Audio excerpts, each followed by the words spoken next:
have killed 29 Al-Shabaab terrorists in southeastern Somalia. The ministry has said the operation was conducted with international partners while praising their support in security cooperation, intelligence sharing, and operations against Al-Shabaab.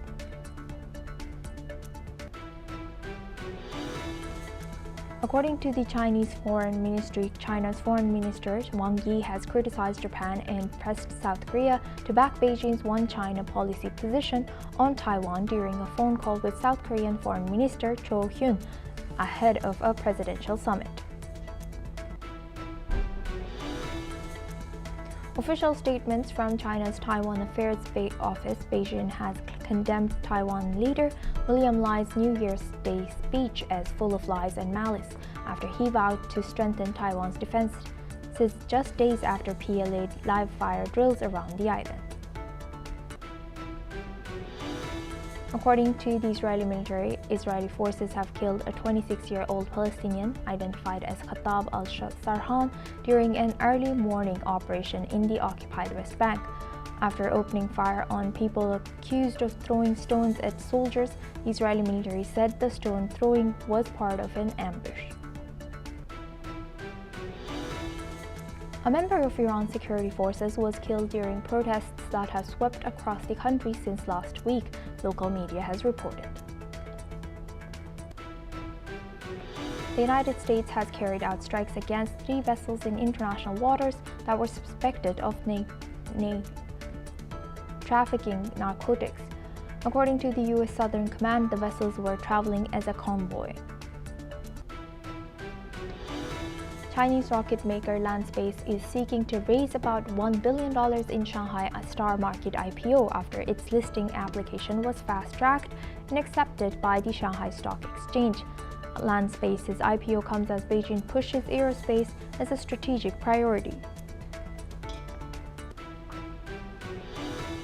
Now we start this hour with U.S. New York City's next Mayor Zohran Mamdani is preparing to take office amid a deepening affordability crisis and growing fiscal pressures. The typical New York City household now spends more than half of its income on rent, while about 100,000 people sleep in homeless shelters each night.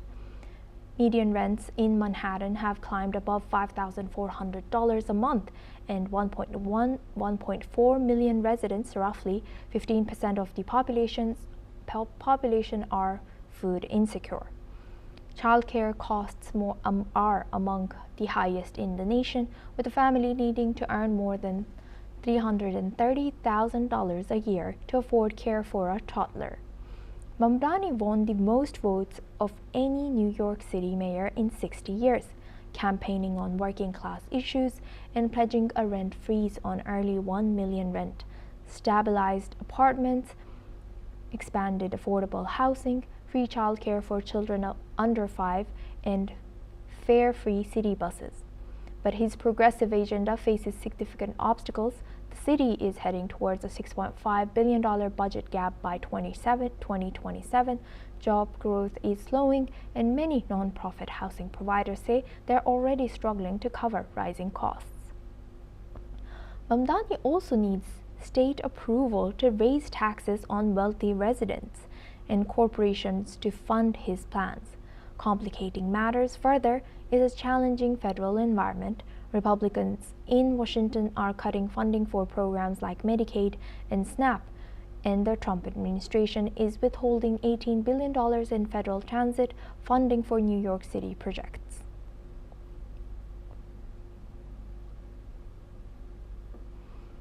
Now for this discussion, we welcome Mr. Mark Sutherland. He's a geopolitical commentator, joins us live from London. Thank you very much, Mr. Sutherland, for joining us once again, and Happy New Year to you. Now looking Happy New Year to you, Asuma. Thank you. Thank you. Now looking at this, how significant is it that,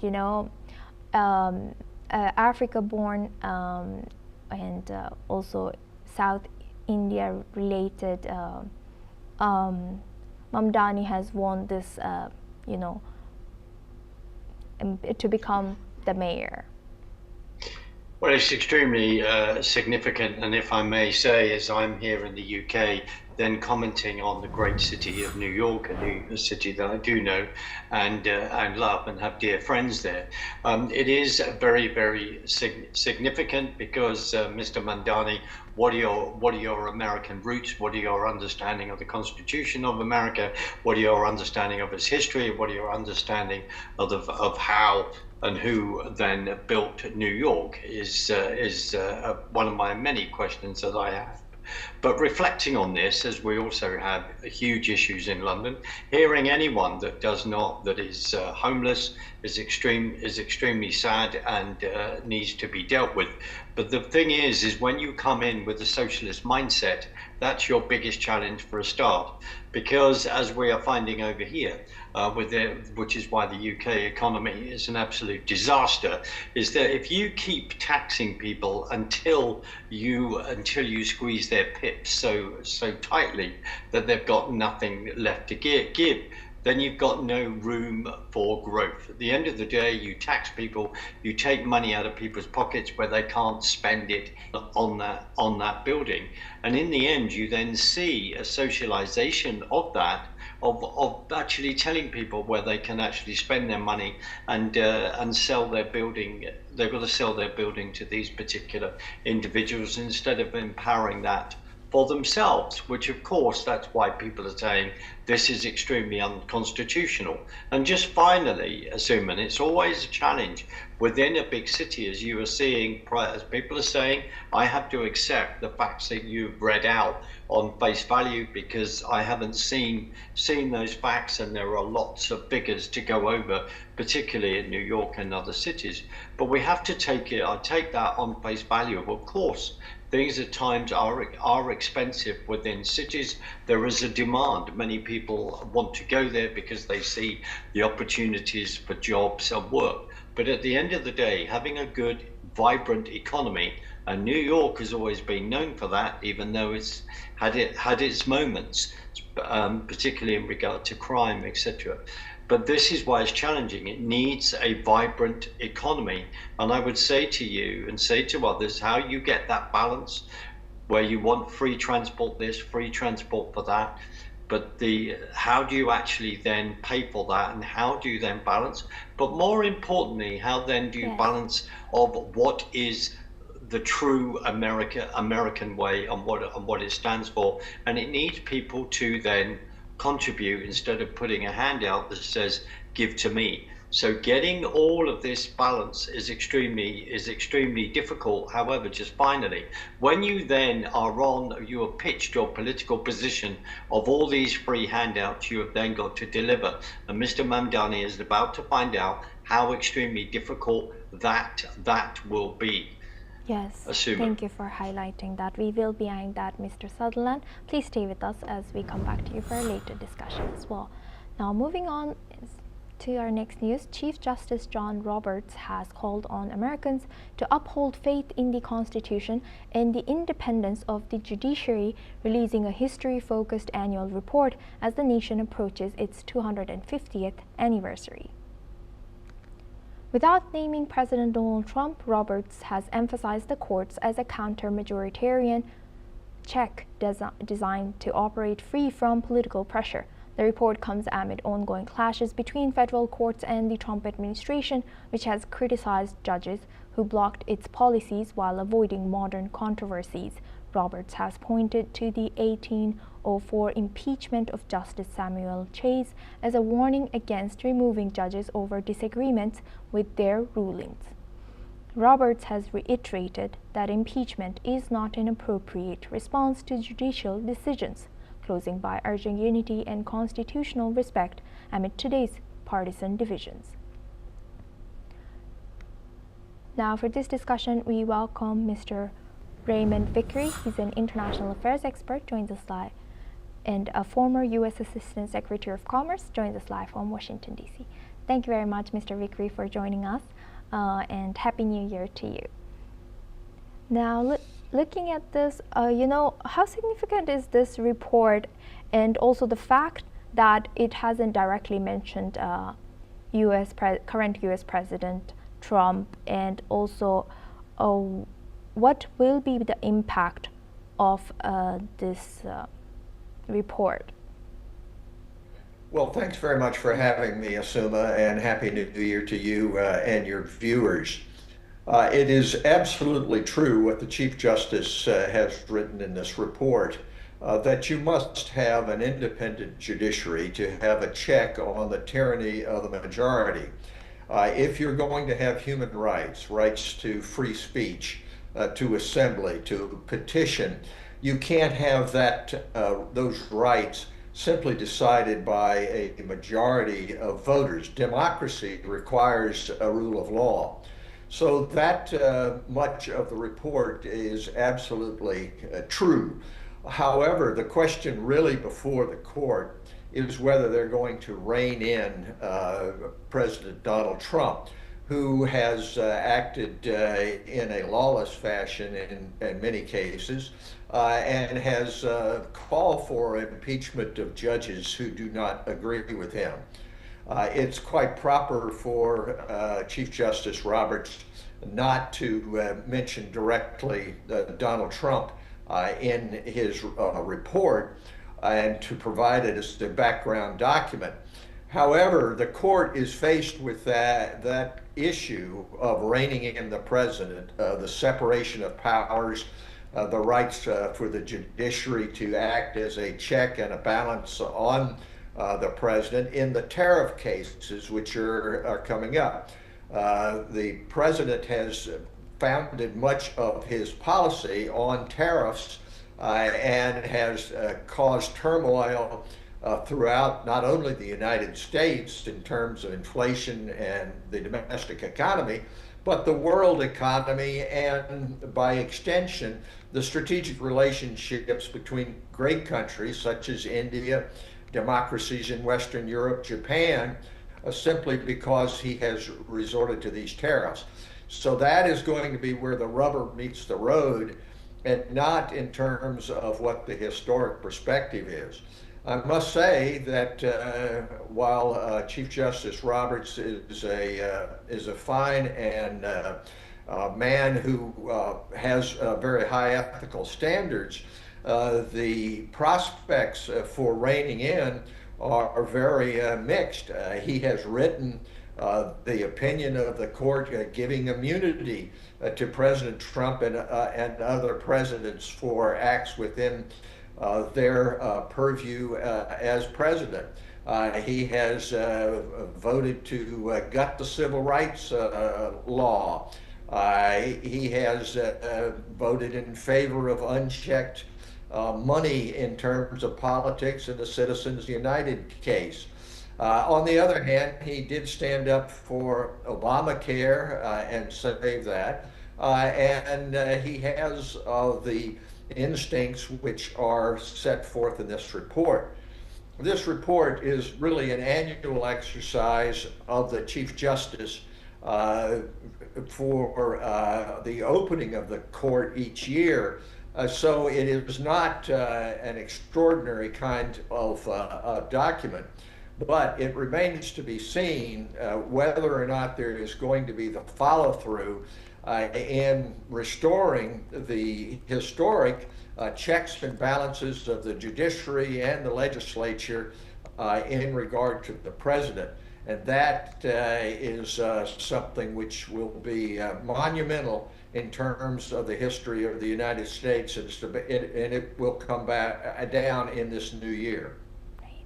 With that, I would like to thank Mr. Raymond Vickery for joining us today and sharing that insight. Thank you very much. Now we move on to Iran. Iran has executed at least 1,500 people in 2025, a significant rise in capital punishment according to the Iran Human Rights Group. This marks the highest number in 35 years, amid these protests have intensified over high inflation and a collapsing currency. The first fatality from the unrest occurred in Kuhdasht, where 21-year-old Amir Hossam Khodayari Fard, a Basij militia member, was killed. Iran's government faces growing pressure, with rising inflation and Western sanctions crippling the economy. A shift from previous responses, President Pezeshkian has called for dialogue with union leaders, while police have flooded the streets to contain the protests. Now for this discussion, we welcome Mr. Mark Sutherland. He's a geopolitical commentator, joins us live from London. Thank you very much, Mr. Sutherland, for staying with us.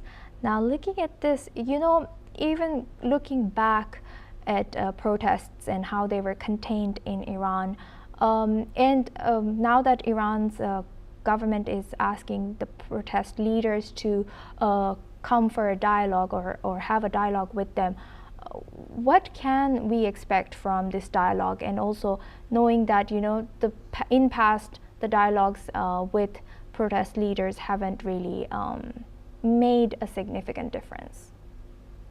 If you are a regime that puts all the needs of its people last and puts the number one priority to destroy the state of Israel, which it is, according to them, then they need to ask themselves some very, very serious questions. And that is why, especially in 2009, under the president then Obama of the United States, people rose up then and have risen up at various times. And this is extremely serious, as we now see that the Iranian currency, the rial, is 1.5 million to $1. We have also seen the water issues that Tehran has, etc. And basically the economy is fallen through the floor. Then if you are listening to incredible independent podcasters like Harris Sultan and his guests, who are Iranian, and people coming on and explaining what's going on, the worry for them is this. It's all very well the present regime turning around and saying, well, we'll sit down and we'll have a negotiate with you, as one amazing Iranian pointed out. Okay, fine, we'll get rid of the hijab. We'll allow you to watch films with women that are not wearing the hijab. We may even allow alcohol. That's what the point I'm making is that people do not want those kind of negotiations. They want the regime to go, period, because the regime's priority are not the incredible Persian people of Iran, and not to looking at their great history and what they actually stand for. And they have been oppressed after getting rid of the Shah in 1979, when we have seen the unification then of Islam with Marxists, and we have to see how that then worked out in regard to the Marxist favor, as they were then all taken out and shot against the wall. But as they say, there's all people useful idiots. People have had enough in Iran. Now, what the Western media needs to do, in my humble opinion, and well done to NewsX, because we're having this discussion, is to get the facts as much as possible and to report this. And any regime that their number one is to suppress their people, wherever that is around the world, that then needs to go. People need freedom. And as I just say, I'll end with this. Iran, the Persian people, have an amazing history culturally, and that amazing history and culture needs to be in a position again where it can then flourish. And what is significant is when you've got the Bazaarians, as they're called, the businessmen, who are now coming out against the regime because basically they've seen their economy go through the floor. This is extremely serious. And also finally, the authorities in the regime in regard to Iran, they are the ones that are armed. The people are not. And there is a lot of extremely brave people that are standing up and saying, we have had enough of this suppression. Asuma.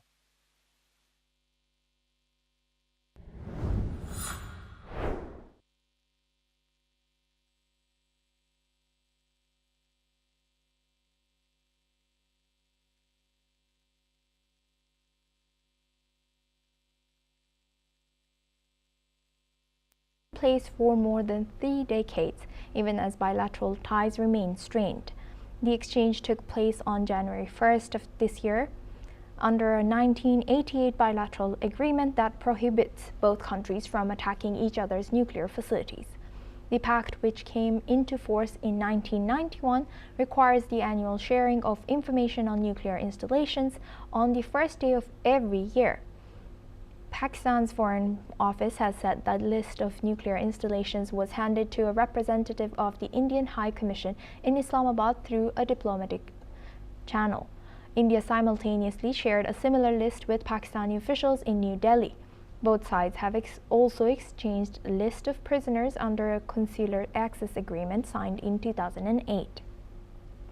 Pakistan has shared details of 257 Indian prisoners, including 199 fishermen and 58 civilians. India, in return, has shared details of 424 Pakistani or believed to be Pakistani prisoners in its custody. New Delhi has urged Islamabad to expedite the release and repatriation of 167 Indian prisoners who have completed their jail terms and sought immediate consular access to 35 others. India said sustained diplomatic efforts have led to the repatriation of more than 2,700 Indian nationals from Pakistan since 2014.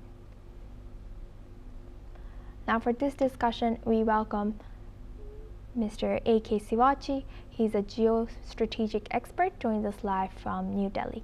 Thank you very much, Mr. Sivachi, for joining us once again, and Happy New Year to you. Now looking at this, what more can you tell us about this continued exchange of nuclear installations, lists, and the relationship of Pakistan and India right now? No doubt. See, as far as this treaty is concerned, that the sharing of information about nuclear installation, which will not be attacked during case of hostility. This, of course, treaty was signed in 1988 and then came effective 1991. But actually, both the countries became a nuclear weapon state in 1998. But all said and done, both the nuclear installations location is shared on 1st January along with the prisoners. And the prisoners are also being thereafter pursued by each other country to give it back. Basically, these are fishermen. They, by mistake, go into another country's international water, in their water in EEZ from the international water zone. And they are caught by their country, and by this, they manage to get them back, also put pressure wherever there are prisoners, where the consular access is not given. Now, that's a routine thing which is happening between India and Pakistan. But the point comes is Pakistan very, you can say, honest in giving the detail of its nuclear weapons and nuclear installation details, which there is a doubt. Because remember in Operation Sindoor, when India has targeted their 11 frontline airfields on night 9th, 10th May, that there was Noor Khan Sargodha was also hit along with Bolari, Rahimya Khan, Jacobabad, Skardu.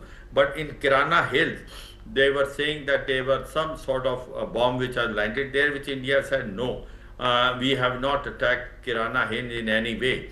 But why the Pakistani were jittery? Because there was some nuclear installation there in Kirana Hills, and it looks like that these details were never shared with India. So therefore the point is, possibly the Americans are also involved in protecting the nuclear installations of Pakistan, or they are jointly doing, one does not know. But during Operation Sindoor, once Sargodha and Noor Khan were hit, there was something with the Pakistani were claiming that we have also hit Kirana Hills, which was 50 to 60 kilometers from these bases, Noor Khan. So the point is, one, that Pakistan is not sincere in sharing. Pakistan is a country which hides many things. Pakistan is a country which is sponsoring terrorism. Pakistan is a country that it has got number of terrorists which they send it toward India, especially Lashkar-e-Toba, Jaise Mohammed. And Pakistan also claimed that they are, basically victim of terrorism. And because one will say that this terrorism which you are victim is not been created by anyone else, it has been created by Pakistan itself, the Tariq-e-Taliban Pakistan. So we keep on thinking that it should not happen, that if there is a civil war type situation which built up in Pakistan and which can take place, and Pakistan breaking into four in Khyber Pakhtunkhwa, Balochistan, Sindh and Punjab, then the chances of these nuclear weapons falling into the hands of terrorists is very high. That is a cause of concern which India times again point out even to America, that the nuclear installation and nuclear weapons are not safe in Pakistan. They are the one which can fall into the wrong hands because they are not well protected, and the America must take care of that. Though Pakistan keep on saying. Major General, also since India and Pakistan ties are not the best, but of course they're both neighbors. How important it is for them to neutralize their relationship and work on confidence building with each other, and how significant are these prisoner exchanges, the continuous prisoner exchanges, in terms of confidence building for these two nations? Of course, if both the countries have good relation, it is good for both of them. It's good for Pakistan, but it is also good for India. But the problem with Pakistan is, we are telling time and again that India want to maintain a very good cordial relation with Pakistan, provided it stop cross-border terrorism. The terrorism and talks cannot go together. So the problem between both these countries is terrorism, and Pakistan policy of bleeding India with 1,000 cuts, policy of hybrid warfare, try to send these terrorists, especially Lashkar-e-Toba, Jaish-e-Mohammed, is a cause of concern, and until they don't stop this, no good relation can prevail between India and Pakistan. We will like that good relation should come, but Pakistan has to look into it. And Pakistan should understand that as on today, they are on the verge of civil war, because the terrorism has increased manifold there. There is a political instability, there is economic crisis, and there is a chance of civil war, and then Pakistan breaking into four is a ground reality, whether it is Khyber Pakhtunkhwa, Balochistan, Sindh and Punjab. So as far as India is concerned, we would like to maintain a very good relation with Pakistan, provided they stop this cross-border terrorism. But unfortunately, Pakistan is on a denial mode. Pakistan keep on saying that they are nothing to do the terrorists which are coming in India, Jammu and Kashmir, but that's not the fact. The fact is, when Hillary Clinton came in 2013 as a Secretary of State in Pakistan, she warned Pakistan that if you have snakes in your courtyard and you think it will only bite your neighbor, one day they will bite you. So all this TTP terrorists which are there in Pakistan, Tariq-e-Taliban Pakistan, they have been created in Pakistan madrasas itself. So the point is, Pakistan differentiate between good and bad terrorists. The terrorists which it sent toward India, Lashkar-e-Toba, Jaish-e-Mohammed, they call them good terrorists. The terrorists which hit them, they call them a bad terrorist. Until unless they stop this differentiation between terrorism and stop it completely, the relationship between India and Pakistan can't improve. And that Pakistan has to look into its own, that in case they want to have good relation with us, then they must stop this cross-border terrorism. Terrorism and talks cannot go, and Pakistan knows it, that we have already displayed in Operation Sindoor 1.0 that we have a capability of hitting them hard. Within 4 days they came onto their knees, and Operation Sindoor is still not over. It is only a pause. If Pakistan keeps on doing terrorist activity in India, then we will again go back, and this time our strike will be much more, you can say, fatal. So Pakistan has to realize that, and until unless Pakistan do not change its way of thinking and it stop sending terrorists, you can't find good relation occurring between India and Pakistan. Thank you very much, Major General A.K. Sivachi, for joining us and sharing that insight. We have a breaking news. Clashes between protesters and security forces in southwest Iran have left 2 people dead. The first civilian casualties since cost of living demonstrations began over the past weekend. According to Iranian local media, the fatalities occurred in the city of Lordigan, around 650 kilometers south of Tehran. The unrest followed protests over rising prices and economic hardships affecting daily life. Fars has reported that the situation in Lordigan involved confrontations with security forces, stone throwing by demonstrators, and some property damage. Authorities have not yet provided details on arrests or the identity of the deceased. The protests come amid wider economic pressures that have sparked similar demonstrations across other parts of the country.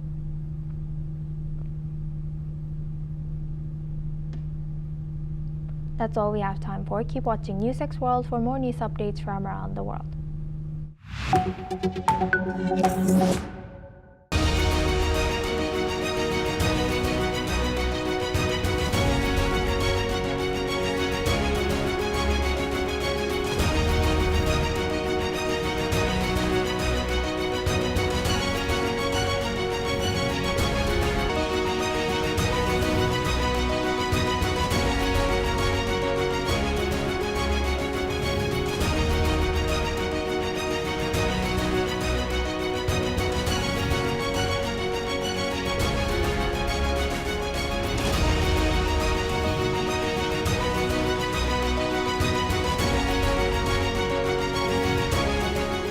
In the midst of this, life persists. In the midst of untruth, truth persists.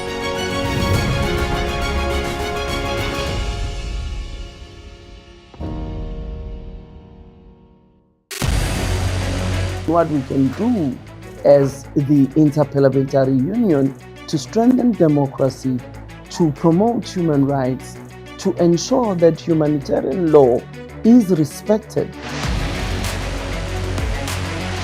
UN Security Council needs a makeover, a comprehensive reform, and India deserves a position there, a role there.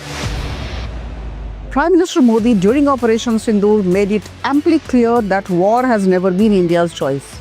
We are with the side of peace. We are neither neutral nor indifferent. We are with peace.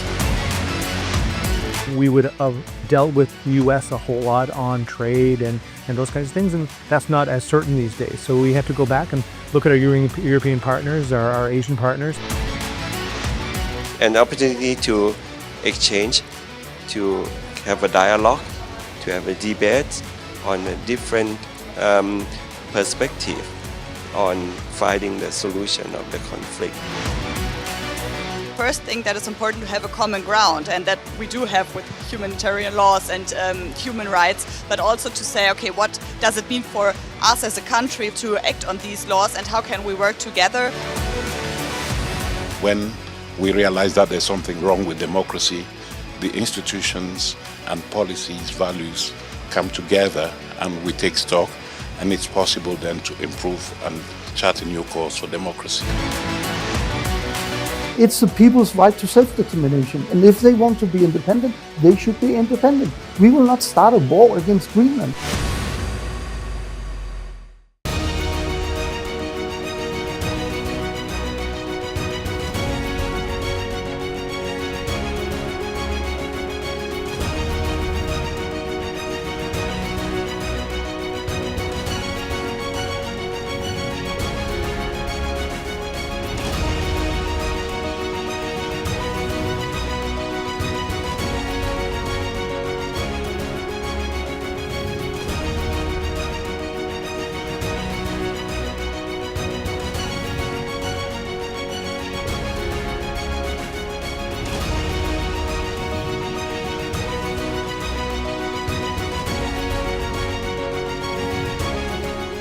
In the midst of this, life persists. In the midst of untruth, truth persists.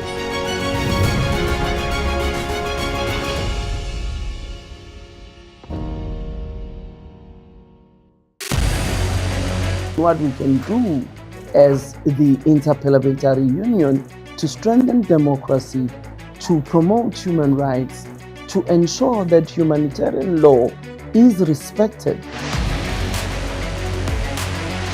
UN Security Council needs a makeover, a comprehensive reform, and India deserves a position there, a role there. Prime Minister Modi during Operation Sindoor made it amply clear that war has never been India's choice. We are with the side of peace. We are neither neutral nor indifferent. We are with peace. We would have dealt with US a whole lot on trade and those kinds of things, and that's not as certain these days. So we have to go back and look at our European partners, our Asian partners. An opportunity to exchange, to have a dialogue, to have a debate on a different perspective on finding the solution of the conflict. First thing that is important to have a common ground, and that we do have with humanitarian laws and human rights, but also to say, okay, what does it mean for us as a country to act on these laws and how can we work together? When we realize that there's something wrong with democracy, the institutions and policies, values come together and we take stock, and it's possible then to improve and chart a new course for democracy.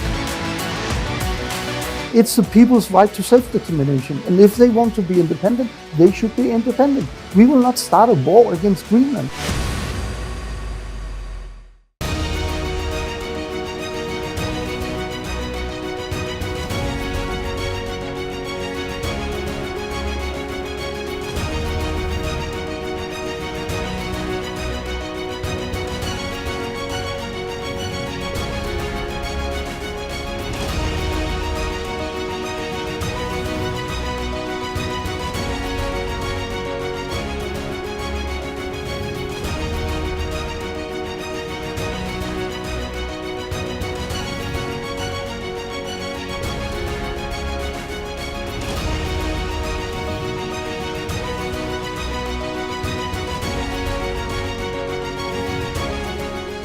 In the midst of death, life persists.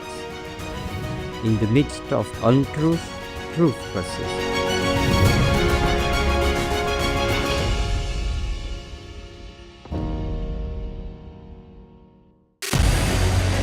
What we can do as the Interparliamentary Union to strengthen democracy, to promote human rights, to ensure that humanitarian law is respected. UN Security Council needs a makeover, a comprehensive reform, and India deserves a position there, a role there. Prime Minister Modi during Operation Sindoor made it amply clear that war has never been India's choice. We are with the side of peace. We are neither neutral nor indifferent. We are with peace. We would have dealt with US a whole lot on trade and those kinds of things, and that's not as certain these days. So we have to go back and look at our European partners, our Asian partners. An opportunity to exchange, to have a dialogue, to have a debate on a different perspective on finding the solution of the conflict. First thing that is important to have a common ground, and that we do have with humanitarian laws and human rights, but also to say, okay, what does it mean for us as a country to act on these laws and how can we work together? When we realize that there's something wrong with democracy, the institutions and policies, values come together and we take stock, and it's possible then to improve.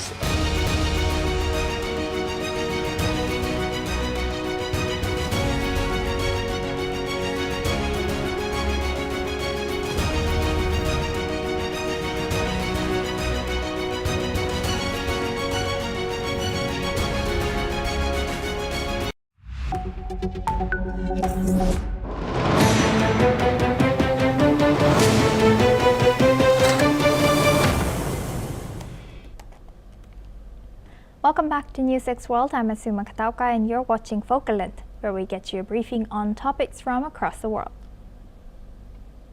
As Europe grapples with migration pressures, security concerns, and political polarization, Muslim communities are increasingly at the center of policy debates, from tightening asylum rules and legal challenges to so-called parallel societies, to expanding bans on religious dress. Governments across the continent are redrawing the lines between security, secularism, and inclusion. At the same time, reports show a sharp rise in Islamophobic incidents, raising questions about social cohesion, democratic values, and Europe's ability to manage diversity without deepening divides. To discuss this, I'm joined by Imam Yahya, Mr. Imam Yahya Pallavicini, Chairman of ULEMA, the European Muslim Leaders Council based in Rome. He's a leading voice on interfaith dialogue between European Islam and religious coexistence, and has advised institutions across Europe on integration, citizenship, and religious freedom.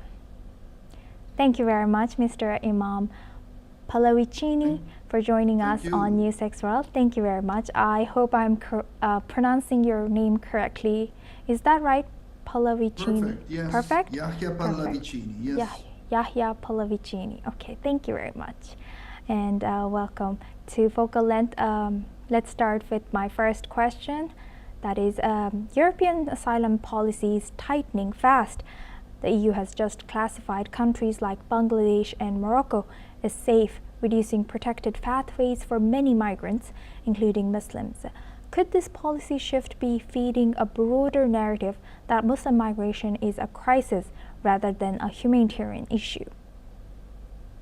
Well, yes, this is a very good question, and I think there are several levels of analysis. On one side, there is the juridical approach, and then you have the political or debate, and then you have the security challenge. And sometimes these three approaches are confused or are in somehow manipulated by one political interpretation or by one psychological threat.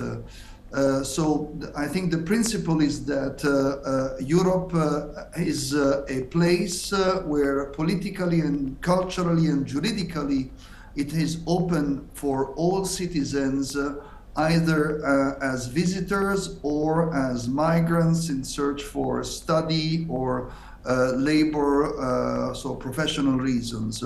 But on the other, so what has to be protected and clear is we have to avoid any kind of irregular migration. So clandestine entries and any kind of migration that is actually infiltrated by a terrorist or criminal agenda.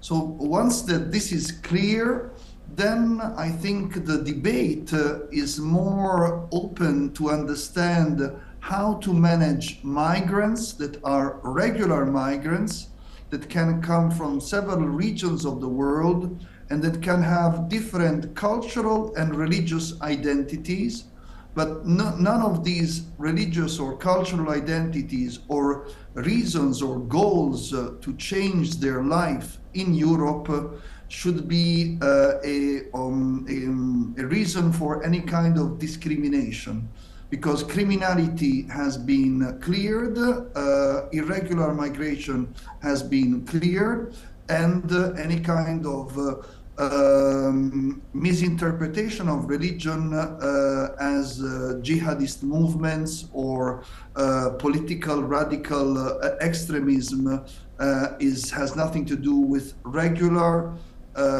migration, even from the Muslim world or even among Muslim believers and citizens in Europe. So this is, I think, the way one needs to manage the debate. Otherwise, if one starts from the country, like your question, of course, was Bangladesh and Morocco, but of course you can have a majority of Muslim cultured persons coming from these two countries.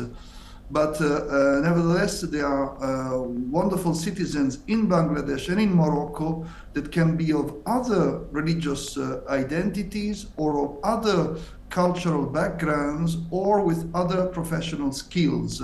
So what we really need to avoid is irregular migration or threats in terms of security or any kind of misleading interpretation of nationalism, culture, or religion as a weapon to create a turbulence and disorder in the European society. 100%. Thank you for laying it out all there for us. And Imam, Denmark's parallel societies law, frequently criticized as targeting non-Western, largely Muslim neighborhoods, has now been flagged by the European Court of Justice as potentially discriminatory. Does this suggest the political momentum behind exclusionary policies is finally colliding with legal limits? Well, again, an excellent question, but I would say that we have to also acknowledge that, unfortunately, for psychological or cultural or even sometimes religious misinterpretations, some of the migrants, they create their own ghetto. And so we have to avoid what you called, of course, parallel societies. We have to, in somehow, migrants and religious pluralism and cultural diversity should be part of Danish or European society with no kind of ghetto or parallel society. So the inclusive dimension without double standards is part of the European vision of life and of society. So we have to avoid that even some Muslims or non-Muslims, some Eastern or some persons coming from any kind of country want to come to Europe or come to Denmark and create a ghetto. And this could be a cultural ghetto, a foreign ghetto, or a so-called religious ghetto. So this has to be clear. We have to help the process for inclusion and against any kind of alienation from the society. But on the other side, as your question was very clear, we also have to avoid that some ideological Western supremacy movements want to create a white supremacy, either non-believing or believing in only one religious identity, excluding diversity of cultures and religions. And this is, as you say, a discriminatory attitude that needs to be managed, and because it is not consistent with the law, with the European culture, and with the European vision of life and society. So on both sides, I would say, avoiding ghettos, which leads to the provocation of parallel societies, and on the other side, avoid any kind of discrimination or double standard. 100%. Thank you very much for sharing, Dave. Very enlightful. And countries from Portugal to Italy are now pushing a new burqa and niqab bans this year, with Lisbon's parliament already voting to outlaw full face coverings. Are these laws about secularism and security, or are they symbolic politics aimed at voters uneasy about Islam? Well, again, I would say, unfortunately, both. At the starting point, according to my experience, there is ignorance. And when there is ignorance, unfortunately, it's easy to have the shortcut of a discriminatory, narrow-minded policy. So we have to facilitate through meetings, through dialogue, through encounters, the knowledge of this richness of cultural and religious diversity. And so the point you were mentioning on the ban of a specific way of dressing is, according to my vision, nonsense. But again, there we have to be clear. If it is the variety of the free will of every man and woman to dress according to his choice or culture or interpretation or fancy fashion, this is something that should be part of the European freedom of expression. While when you mention burqa or niqab, these are foreign, I would say pagan ways that are even not consistent with the contemporary society in the East as well as in the West. And so the covering of the face is something that has nothing, according to Islamic theological and juridical interpretation, nothing that is absolutely necessary. The only thing is that when women are free to pray, they cover their hair, as the nuns, as many Hindu ladies and believers.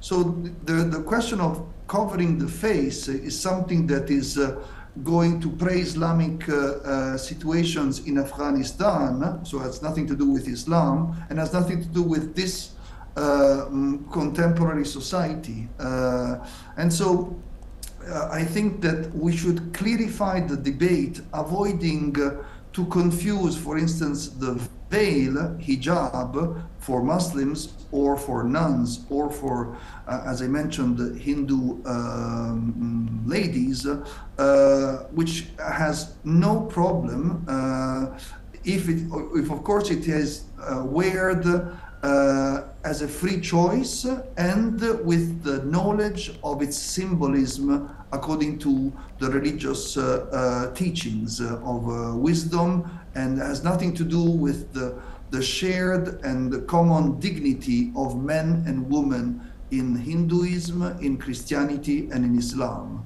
While for the burqa and for the niqab, this is an internal debate, but it's also a foreign debate. As I mentioned, the burqa is something that goes to the pre-Islamic history in Afghanistan, while the niqab is something that is regulated only specifically for Shia Muslim women in Iran since the Islamic Republic of Iran. So it would be an artificial proposal to pretend to have the face covered in Europe, where there is no juridical, theological, cultural background. And so once we are in Europe, we should defend our identity in the inclusive and pluralistic values, but avoid to confuse this pluralism and this freedom with provocative and very narrow-minded interpretations that are not consistent with the European Western background. 100%. I could not agree more with you. As I have a Turkish Muslim dad myself, and I feel like mostly people are scared because of misinformation or the reasons that you have shared with us. Now, moving on to my next question. With the latest reports showing Europe as a global hotspot for Islamophobic incidents and laws restricting Muslim religious dress spreading across states, are European governments failing to balance security and inclusion, and what does that mean for long-term social cohesion? This, again, an excellent question, and unfortunately here I have to agree with the question and with the approach. There is an increasing phobia and an increasing policy also in provocative juridical proposals that is somehow discriminating especially Muslims, but also Jews, also Christians, also other believers of other communities in Europe. So we have two challenges, or maybe even more. The first challenge is religious illiteracy, the awareness of what is religious, what is sacred, what is spirituality, what is doctrinal in Europe is really very, very low.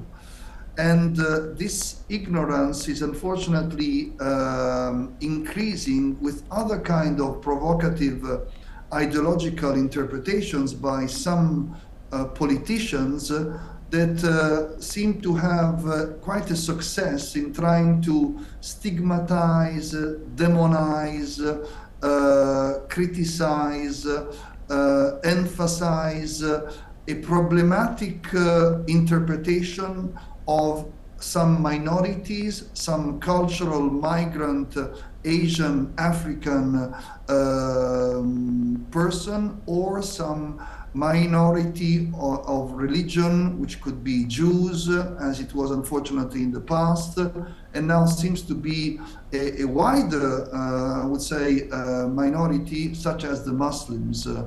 And the propaganda is to confuse terrorism with Islam, so Muslims with criminals. And again, the clarity in policies, if one wants to be honest, is that we all want to live in a safe space, and we all want to protect our rights. So no space for criminality, no justification for terrorism, hatred, propaganda, or violence. But yes, we need to defend without double standards the freedom of religion, and within the freedom of religion, there must be no double standards for any religious community, no discrimination. And so again, Muslims as well as Christians and Jews and Buddhists and Hindus and Taoists, they need to be respected in their rights to be believers and to be a part of the citizens' responsibility. Indeed. Thank you very much. With that, I would like to thank Mr. Imam Yahya Pallavicini for joining us and sharing that deep insights with us here on Focal Length. Thank you very much. Thank you. Thank you. With that, it's a wrap on this episode of the Focal Length. For more international news and updates, stay tuned on NewsX World.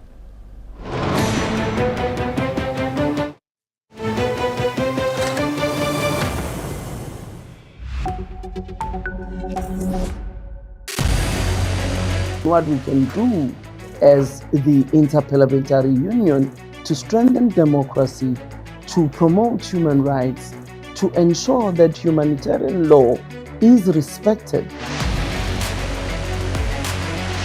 UN Security Council needs a makeover, a comprehensive reform, and India deserves a position there, a role there. Prime Minister Modi during Operation Sindoor made it amply clear that war has never been India's choice. We are with the side of peace. We are neither neutral nor indifferent. We are with peace. We would have dealt with US a whole lot on trade and those kinds of things, and that's not as certain these days. So we have to go back and look at our European partners, our Asian partners. An opportunity to exchange, to have a dialogue, to have a debate on a different perspective on finding the solution of the conflict. First thing that is important to have a common ground, and that we do have with humanitarian laws and human rights, but also to say, okay, what does it mean for us as a country to act on these laws, and how can we work together? When we realize that there's something wrong with democracy, the institutions and policy.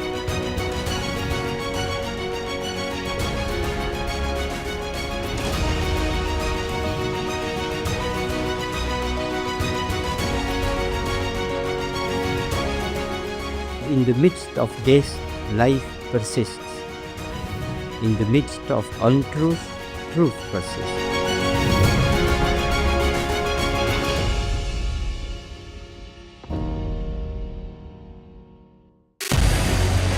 What we can do as the Interparliamentary Union to strengthen democracy, to promote human rights, to ensure that humanitarian law is respected.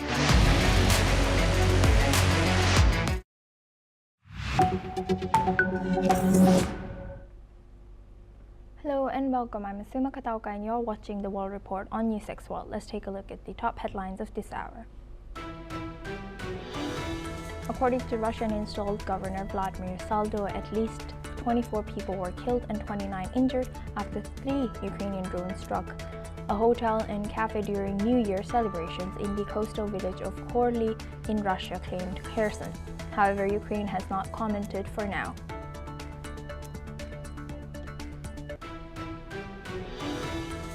According to a statement by the Somali Defense Ministry on X, Somalia's armed forces have killed 29 Al-Shabaab terrorists in southeastern Somalia.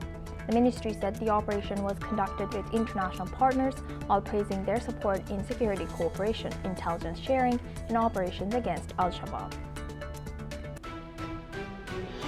According to the Israeli military, Israeli forces has killed a 26-year-old Palestinian identified as Khatab al-Sarhan during an early morning operation in the occupied West Bank after opening fire on people accused of throwing stones at soldiers.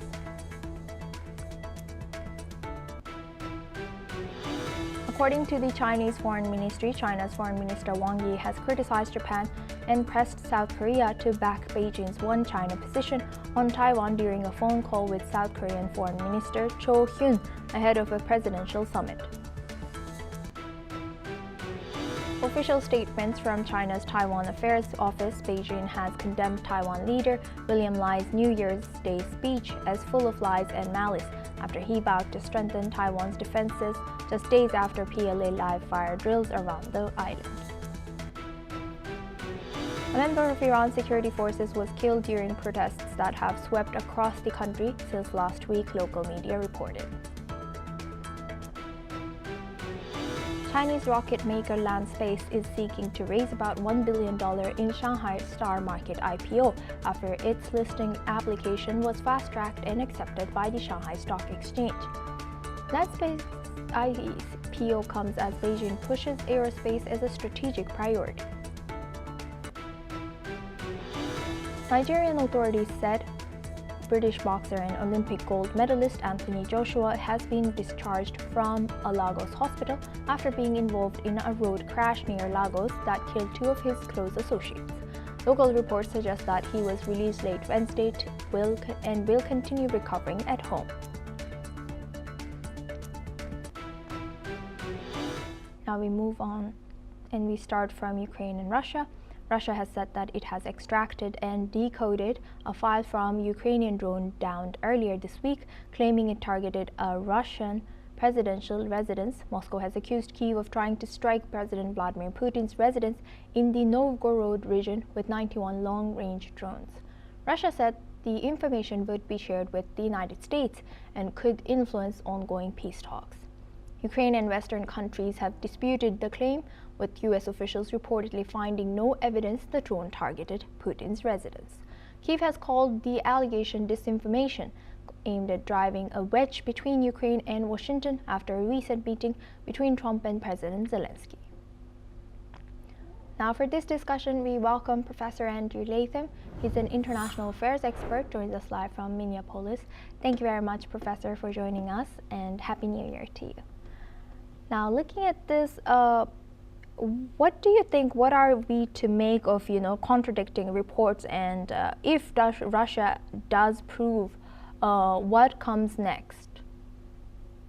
Well, it's partly the fog of war. We don't know what we don't know, and we don't know if that drone was targeted on the presidential palace or whether it was, we just don't know at this point. All parties involved have a narrative that they want to get out, and the Russian narrative is that the Ukrainians are quote-unquote terrorists, and this is what they do. They don't attack just soldiers on the battlefield, they attack politicians as well, and that's taboo under international humanitarian law.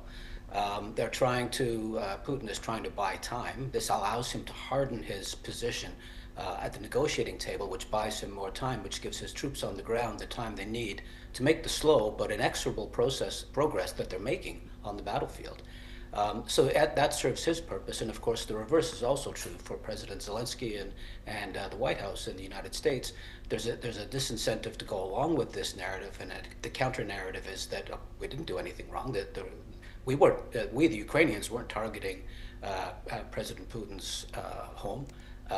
So you can see that these are competing narratives, and this is the nature of gray zone warfare, information warfare. Who's going to dominate the narrative, and which narrative is going to prevail and advance the interests of this party over that party? Thank you for highlighting that. And Professor, now, how do you think now this report will be changing the upcoming talks between U.S. and Ukraine and U.S. and Russia? Well, on the Russian side, as I said, it allows Putin and his delegates to dig their heels in, to say, we can't do business with these Ukrainians, they're crazy, they're terrorists, this is the kind of thing they do. And so I see this as a pretext on the Russian side to slow down those negotiations, to buy them more time. And of course, Donald Trump wants some kind of peace, any kind of peace at any kind of price. So he's not willing to go along with this. So there's going to be some friction between Moscow and Washington over this. And of course, President Zelensky has no interest in this narrative gaining traction. He doesn't want Ukraine to be perceived as a terrorist organization, terrorist state. Now, the other part of this for Putin, of course, is he likes to portray Russia as the victim rather than the aggressor. And this feeds into that narrative as well. That's NATO expansion that's the problem. It's the Ukrainians trying to join the European Union that's the problem. It's Ukraine is the aggressor. We, the Russians, are simply the victims. This plays into and reinforces that narrative. You put all of that together, you've got a lot of friction, you've got a lot of tension, and you don't have much progress towards a ceasefire or peace deal anytime soon. Right. With that, I would like to thank Professor Andrew Latham for joining us today from Minneapolis and sharing that insight. Thank you very much. Now we move on to our next news. To Europe, dozens of people were killed and around 100 others injured, most of them seriously, after a fire tore through a packed bar during a New Year's Eve celebrations in the upscale Swiss ski resort of Crans, Montana. Eyewitnesses have described chaotic scenes as bystanders rushed to pull injured people away from the flames. Nearby bars and restaurants remained open to provide emergency shelter. Ambulances transported the injured to medical facilities in the nearby Mubra region, while those with more severe injuries were then taken to hospitals farther afield. Let's listen into what a few of the eyewitnesses have shared. Understandably, they don't want civilians getting in and involving and getting in the way. And many were able to help carrying, I don't want to say corpses. I think everyone who was out and kind of reactive survived, but carrying bodies out of the fire from there, at least a bit further away. You see there's the Bar 1900, that was the first kind of responding place. They did amazing to stay open. It was warm in there, that was what was needed. As mentioned before, the main, I think, problem was the temperature shock from the heat inside to the cold outside. So one of the priorities was to get everyone warm. I mean, I'm talking, the curtains of the restaurant was used. And yeah, I mean, many gory scenes. There were many who were very strong. Who stayed strong and who understood that their life was in grave danger, but decided that mentally it was more important to stay calm. Il y avait des gens qui criaient, et puis voilà, des gens allongés par terre, probablement mortes, parce qu'ils avaient les vestes sur leur visage, enfin voilà. Et ouais, c'est ce que j'ai vu, c'est pas plus. Après, j'ai reçu des vidéos où il y a des gens qui essaient de s'échapper, mais ils se font piétiner dessus, donc la sortie, c'était compliqué à sortir après. Il y a des gens qui criaient, qui disaient aidez-moi, aidez-nous s'il vous plaît. Now we move on to Africa. Somalia's armed forces have killed 29 Al-Shabaab group people in a coordinated operation in southeastern Somalia's Jabhat Godan, according to the Defense Ministry. The operation also destroyed vehicles and weapons intended for attacks on civilians. Al-Shabaab has waged a violent insurgency since 2007, aiming to overthrow Somalia's government and impose its own strict interpretation of Sharia law. The Defense Ministry has expressed gratitude to international partners for their continued support, including intelligence sharing and operational assistance, though the specific partners were not named. Now for this discussion, we welcome Mr. Ross Feingold. He's a political analyst, joins us live from Taipei. Thank you very much, Mr. Feingold, for joining us, and Happy New Year to you. Now looking to you too, Asuma. Thank you. Now looking at this, the coordination between Somalian forces and international forces, although not named, What more can you tell us about this? There's no secret here. We know that the United States, as well as countries in the region, do cooperate with the Somalia government to combat al-Shabaab and other terrorist elements in the areas that nominally the Somalia government is supposed to be controlling, although frankly their control on the ground is often very weak, and that's why al-Shabaab is able to continue to exist despite the Somalia government in Mogadishu and its international partners trying to combat al-Shabaab literally for more than a decade already. But again, it's no secret that Somalia government does have support from other countries. Otherwise, frankly, they would not be able to successfully combat al-Shabaab. But I think the key thing to keep in mind here is that despite these efforts, whether it's from the Somalia government itself or with the assistance of its international partners, al-Shabaab does not go away. It is still capable of exercising control over territory, blackmailing businesses and individuals to provide it with financial support, and it does not go away. Right. Thank you for highlighting that. And what does this say about Somalia's ability to combat insurgent groups like al-Shabaab? Do you think we will see more of coordinated effort to counter al-Shabaab? The international support or coordination has been in place for quite a long time, despite the weaknesses and other significant problems with Somalia's government.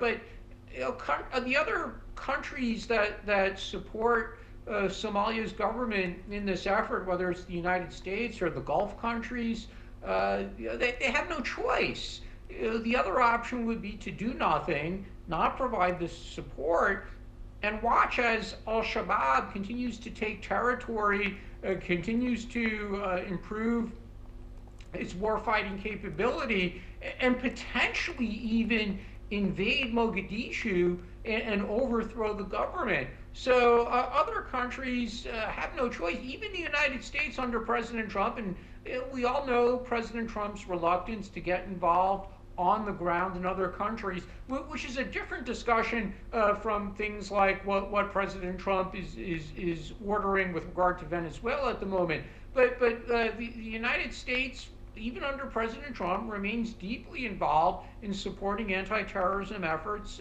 in Somalia. And there's no choice, because the only other option would be don't support the central government in Somalia and watch as al-Shabaab takes over larger amounts of territory. And what political challenges does Somalia still face in balancing military action with civilian protection? Yeah, that's a really interesting question to ask now, because it comes days after Israel announced that it would recognize Somaliland, which is a self-governing portion of Somalia that has been self-governing for over 30 years, has had democratic elections, and has a lot of international sympathy. But at the same time, a lot of governments, including President Trump, when he was asked about this a few days ago, they're really reluctant to recognize Somaliland diplomatically because they know it would weaken the government in Mogadishu.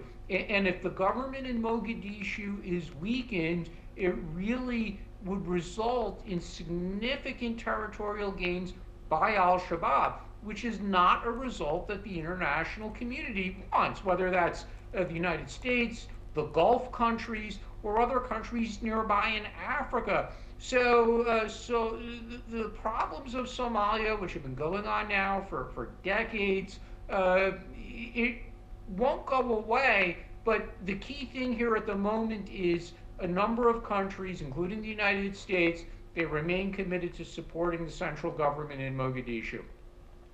Thank you very much, Mr. Feingold, for sharing that insight. Please stay with us as we come back to you for our next discussion as well. Now, moving the focus on to South America, Brazil's Supreme Court has rejected former President Jair Bolsonaro's request to convert his prison sentence for plotting a coup to house arrest. Bolsonaro's lawyers have submitted the request, citing a real risk of a sudden worsening in health for the far-right ex-leader as the reason to serve his 27-year sentence at home. Bolsonaro has been hospitalized for more than a week after undergoing surgery for a groin hernia and then a procedure to treat recurring bouts of hiccups. Bolsonaro is in jail as Brazil's Supreme Court in September found Bolsonaro guilty of conspiring to stay in power after losing 2022 elections to the current president, Lula da Silva. Now for this discussion, we welcome back Mr. Ross Feingold. He's a political analyst, joined us live from Taipei. Thank you very much, Mr. Feingold, for staying with us. Now looking at this, what does the Supreme Court's decision, Brazilian Supreme Court's decision indicate about, this independence in Brazil's political system now, and how do you think what will Bolsonaro's lawyers have to do now? In regards to the first part of your question, the ultimate result is going to be that this cleavage, this disagreement in Brazilian society will only deepen. Bolsonaro supporters will see this as a political and not a legal or judicial decision.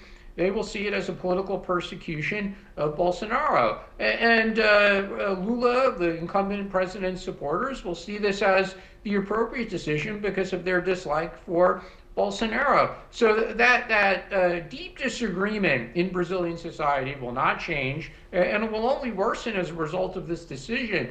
With regard to the latter part of your question, as far as what his lawyers are going to do, or his supporters, or his sons who are very involved in Brazilian politics as well, it's very clear what they're going to do. They're going to go to the United States. And President Trump has been very outspoken in his support for Bolsonaro. He's been very outspoken in his dislike for Lula. So in the aftermath of this decision, I think the key thing to watch is, what does President Trump say, and what does the United States government do? What do they do by way of punishing Lula's government? And there are a number of different options that the U.S. government could pursue beyond simply making angry statements, whether that's a spokesperson at the State Department or the White House, or President Trump making statements on social media. There are a number of substantive actions that the United States government could take in the aftermath of this decision, and that really is the key thing to watch for. What is the level of support from the Trump administration for Bolsonaro? And how is Bolsonaro's imprisonment affecting the political polarization and Brazil's public opinion now?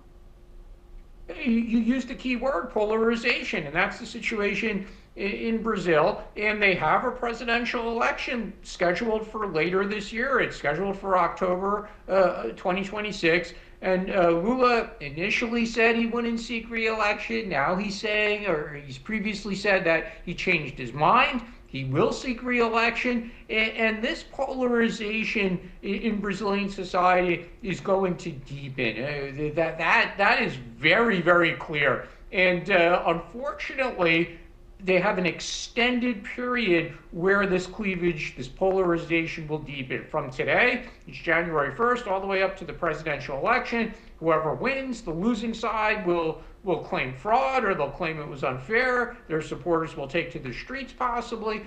So the polarization in Brazilian society will be very, very extreme going forward, which is unfortunate given the size of Brazil, not just by population, but its economy and its importance in South America. And it's not good for the region for Brazil to be so polarized. Thank you for highlighting that. And lastly, just a general question: what are the potential implications for, a democracy when former leaders like Bolsonaro are persecuted for attempting to undermine election results? We see this in different parts of the world, whether it's a prosecution for undermining election results, or for allegations of corruption. For example, right now in South Korea, the former president is facing legal charges for trying to impose martial law, as well as allegations of corruption against him, as well as his wife, the former first lady. So this is a trend around the world where even in democratic countries or countries we normally think of as democracies, that former leaders do come under judicial scrutiny and potentially even face criminal charges by their successors. Is that going to change in the near term? No, that's probably the trend and it's not going to go away. Right. With that, I would like to thank Mr. Ross Feingold for joining us as a political analyst from Taipei. Thank you very much. Now we move on to Europe. Bulgaria has officially entered the Eurozone, with the euro being adopted as the country's currency. The move was marked with fireworks and projections of euro coins in the central bank's building in Sofia. However, Bulgaria becomes the Eurozone's 21st member, lifting the number of people using the single currency to more than 350 million people and granting the country a seat on the European Central Bank's Governing Council. The step comes nearly 2 decades after Bulgaria joined the European Union, though public opinion remains divided amid concerns over prices and ongoing political instability. Let's listen in. Ние сме в Европа и нашето място е там. Друг въпрос е, че нашата история е доста така трудна, защото се увличаме в някакви посоки. Човек, докато е жив, винаги се надява. Правихме социализъм, комунизъм, не го виждам да се е получил. Еврозоната е нашето място, България. Съвсем обективните причини, заради може би в момента е най-неподходящия момент предвид ситуацията в цяла Европа. Това ми са ми притесненията, иначе не мисля, че някой нещо има против еврото като евро, а неподходящия момент. А и в крайна сметка обезличаването на лева, затриването на лева в рамките на един месец, не мисля, че това е най-доброто. Ние сме в еврозоната от 2007 година, няма как да искаме, но трябваше нали референдум. Now we move on to our next news. Elon Musk's brain implant company Neuralink has announced plans to begin high-volume production of its brain-computer interface devices in 2026, with surgical procedures set to be almost fully automated. The update was shared by Musk on social media, calling the shift a major breakthrough. Meanwhile, the implants already tested in 12 people are designed to help patients with paralysis and neurological conditions communicate and control digital devices. However, Neuralink says the chips can be implanted without removing the brain's protective layer. The move follows major funding and regulatory support as the company looks to rapidly expand human trials.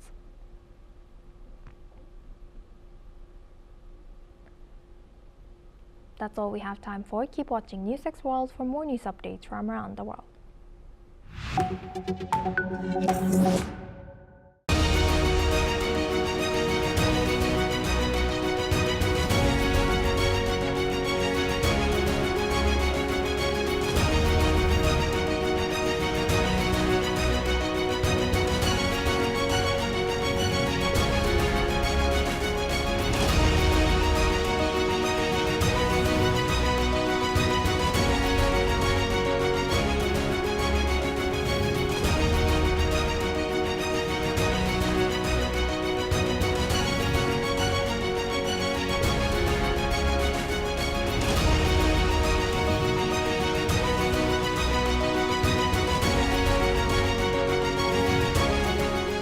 In the midst of this, life persists. In the midst of untruth, truth persists.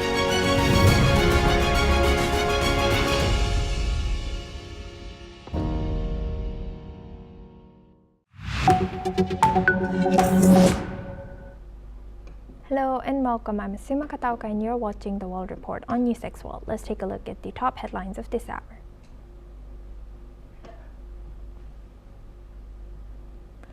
A member of Iran's security forces was killed during protests that have swept across the country since last week, local media reports. Several people killed and others injured after an explosion ripped through a bar in the luxury alpine ski resort town of Confronts, Montana. In a first, 34-year-old New York Mayor Zohran Mamdani takes his oath on a centuries-old Quran. He now becomes the first Muslim, first South Asian, and first African-born person to hold that position.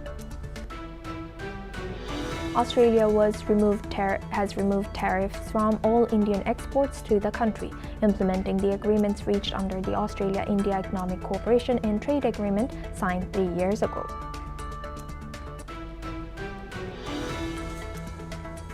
The United States has carried out strikes against 3 vessels in international waters that were suspected of narco trafficking. According to the U.S. Southern Command, the vessels were traveling as a convoy.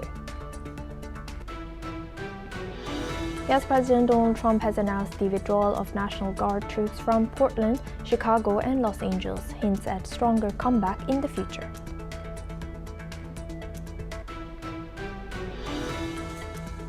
Russian President Vladimir Putin has voiced his confidence on victory in Ukraine, while his Ukrainian counterpart Volodymyr Zelensky has warned that peace cannot come at any cost in their respective New Year's addresses to their countries. Elon Musk's brain implant company Neuralink will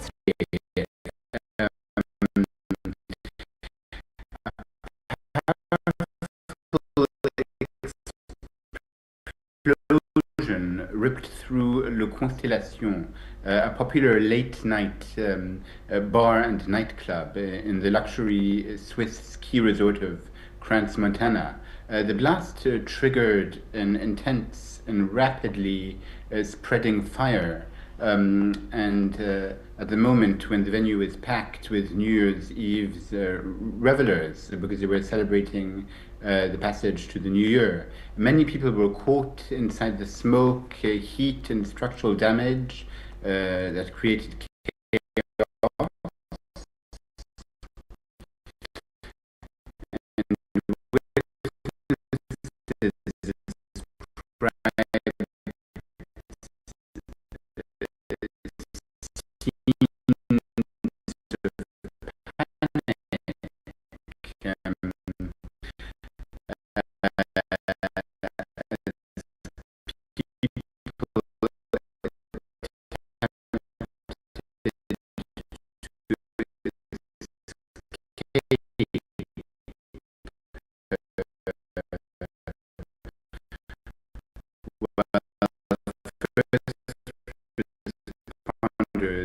Rushed to pull victims from the burning blaze. One has to note that Confronts, Montana is one of Switzerland's most prestigious alpine ski destinations in the canton of Valais.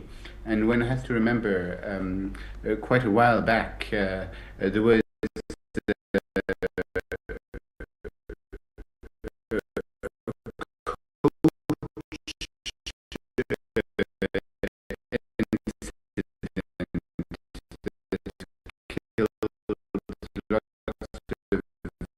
school children in that region, so it's a big shock for all these people. And so the explosion happened shortly after midnight, about 1:30 a.m., as crowds were celebrating and music was playing and the bar remained near capacity. And how should the local community be prepared when these kind of things happen, especially on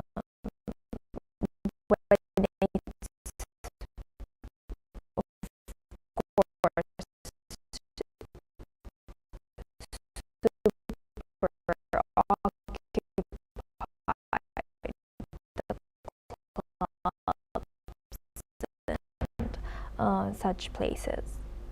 Yes, well, it's not news one wants to hear on New Year's Day, but Swiss emergency services have reacted swiftly, deploying firefighters, rescue helicopters, ambulances, police units, and disaster response teams.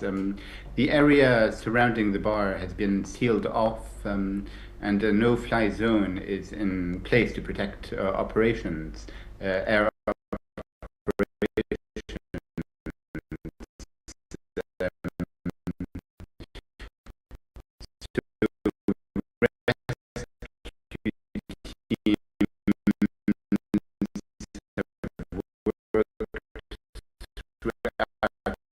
night and will continue to work throughout the day and days to come. And they want to search for survivors, and so there are a number of people who were injured, and including 2 French people who were killed. So the French president, Emmanuel Macron, has said he's thinking of the victims and the people in this nightclub. Right. And how should authorities balance while this is still unfolding, the accountability and investigation and transparency in such cases? Yes, well, they're responding cautiously because police say at this stage there is no evidence of pointing to terrorism. So early working hypotheses suggest the explosion may have been linked to an accidental ignition, possibly involving gas or technical equipment used during New Year's Eve festivities. Forensic teams and structural experts are examining the site, but authorities warn it could take time to reach firm conclusions due to the level of destruction. So really, so there are about 100 people who were inside at the time. So current estimates suggest that about 40 people have died, although authorities continue to stress that the toll remains provisional as identification continues. So approximately 100 others have been injured, and many of them suffering from severe burns, smoke inhalation, or trauma injuries. Several of the wounded are in critical condition, and hospitals across the region have mobilized specialized burn and trauma units. So it's really a tragic incident that happened on New Year's Day. Yes, indeed. Thank you very much, Mr. Seal, for joining us on New Year's and sharing that insight with us on Newsx World. Now we move on to next news to North America. The United States Coast Guard is searching for survivors of a U.S. military strike against a convoy of suspected drug vessels in the Pacific Ocean. According to the U.S. military's Southern Command, the military had carried out a strike against 3 vessels, 3 narco-terrorists aboard the first vessel that were killed in the first engagement, and the remaining narco-terrorists abandoned the other 2 vessels, jumping overboard and distancing themselves before follow-on engagements sank their respective vessels. President Donald Trump's administration has carried out more than 30 strikes against suspected drug boats in the Caribbean and Pacific since September in a campaign that has killed at least 110 people.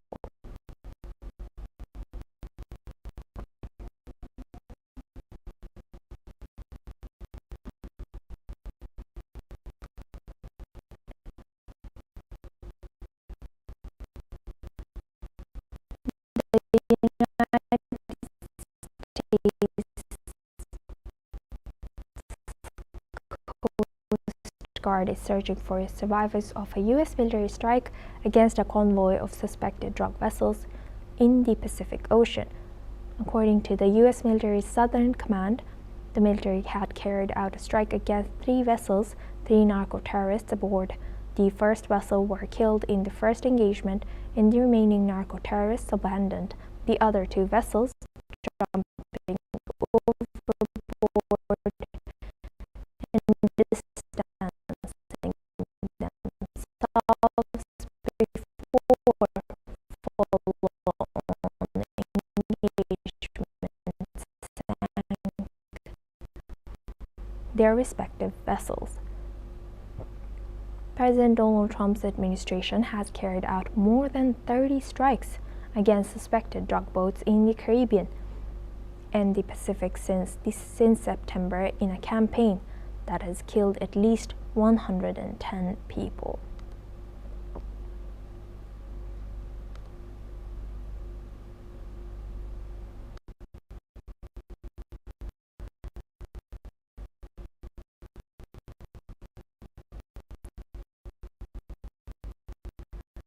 The United States Coast Guard is searching for survivors of a U.S. military strike against a convoy of suspected drug vessels in the Pacific Ocean. According to the U.S. military's Southern Command, the military had carried out a strike against 3 vessels. 3 narco-terrorists aboard the first vessel were killed in the first engagement, and the remaining narco-terrorists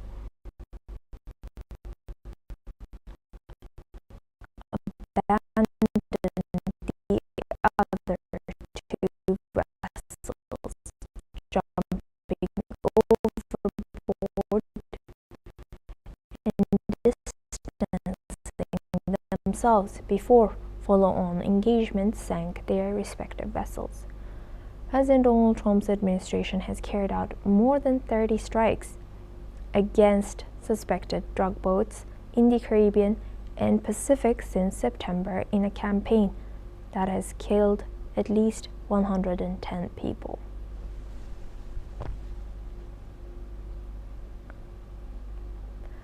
The United States Coast Guard is searching for survivors of a U.S. military strike against a convoy of suspected drug vessels in the Pacific Ocean. According to the U.S. military's Southern Command, the military had carried out a strike against 3 vessels. 3 narco-terrorists aboard the first vessel were killed in the first engagement, and the remaining narco-terrorists abandoned the other 2 vessels, jumping overboard and distancing themselves before follow-on engagements sank their respective vessels.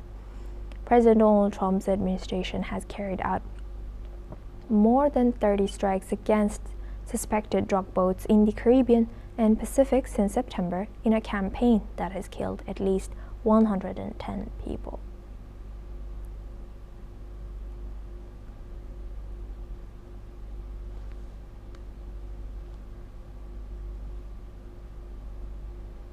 The United States Coast Guard is searching for survivors of a U.S. military strike. Now for this discussion, we welcome Mr. Matti Zweig. He's a geopolitical commentator, joins us live from Tel Aviv.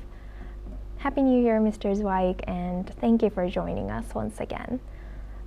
Now, looking at the continued strikes on these drug vessels in Pacific, by U.S., how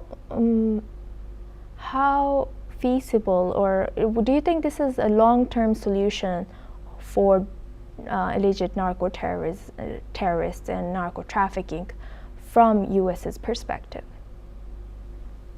Well, it was clearly a big change in the way the United States treat this threat, because it's a threat. It's a threat, of course, for all the world and also for the United States, especially for the quantities of drugs that are entering the U.S. soil.